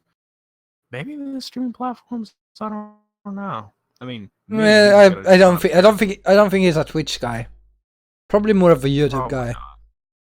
I don't know. Right there at the end, he did seem pretty twitchy. Did you notice?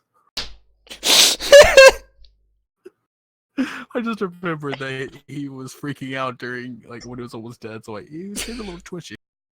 Oh yeah, that's another thing. He cheated. Oh, I remember that. He cheated death for a short while that died anyways. No. When didn't they die? I mean, he died, but I mean, he was like. But he cheated death for a durability, or his life force, or whatever, went into the negatives because he just. His willpower was so fucking strong. I'm like, if you survive this, I'm getting you banned because this is shit. Yeah, he went to the negatives on. I forgot to tell people that I got blocked on Twitter. I got blocked by someone on Twitter. Oh yeah.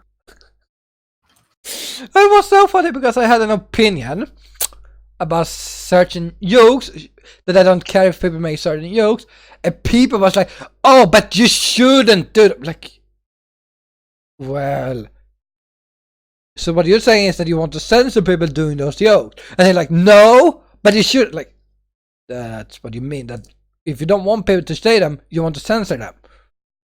No, it's not censorship. Like, what the fuck do you want then? I don't know. I mean, I could say the point of not wanting to make a joke about something sensitive. I can get the point of that, but at the same time, it's. But saying that, oh, you shouldn't do it is like, no. Is it a good idea? No. Shouldn't you do it? For me, it's like, I don't care if you do it. And I'm like, I don't care that much. Like, you can make any jokes around me. I probably will laugh a little bit because I think it's funny. But when it comes down to it, I don't respect if you are doing a racist joke.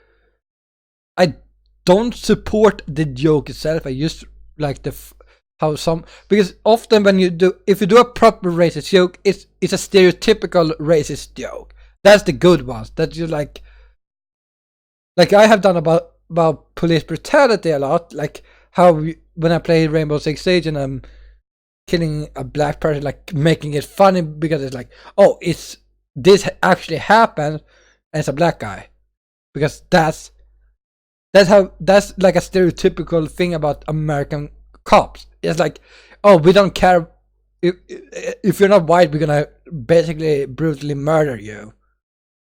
In the end, I brutally murder everyone, but that's a different story that you can hear on our YouTube, maybe on our YouTube, maybe Twitch, mostly on Twitch from my side.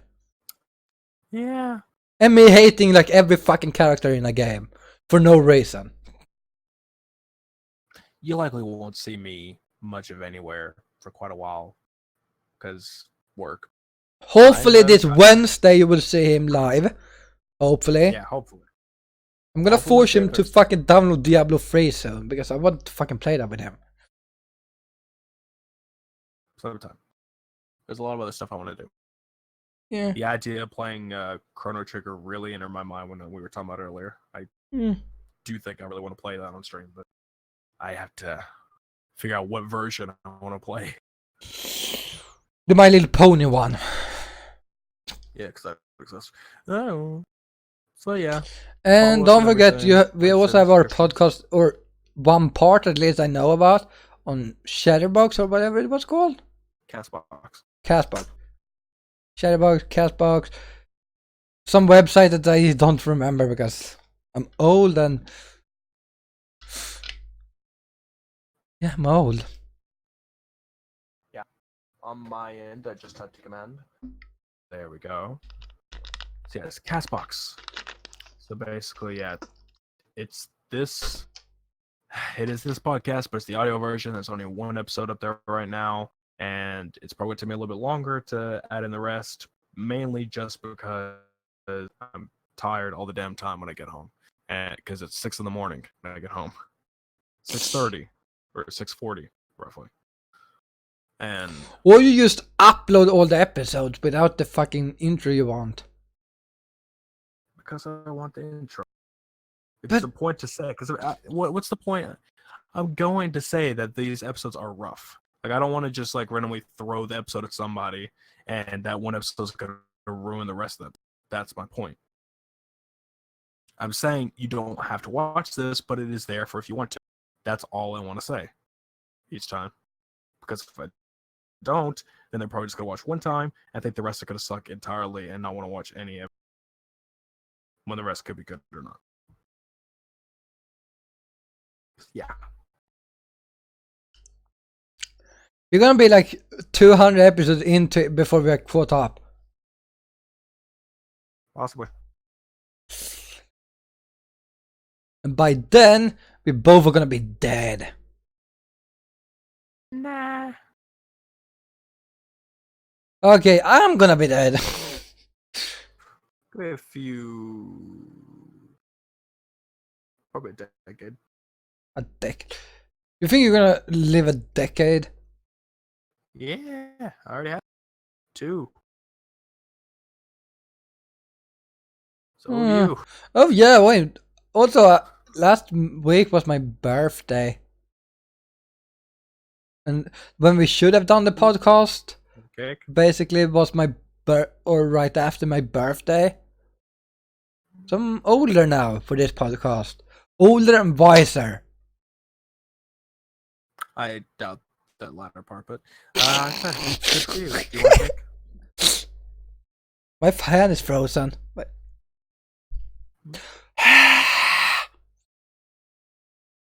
Anyway, that's gonna be it. We talked too much when we end stream, but That's that's gonna be it. That's weird. In 2 weeks, we should have another episode. And that's gonna be a review. A lot of talk about the past year because it's the last weekend of the year and the last podcast of the year.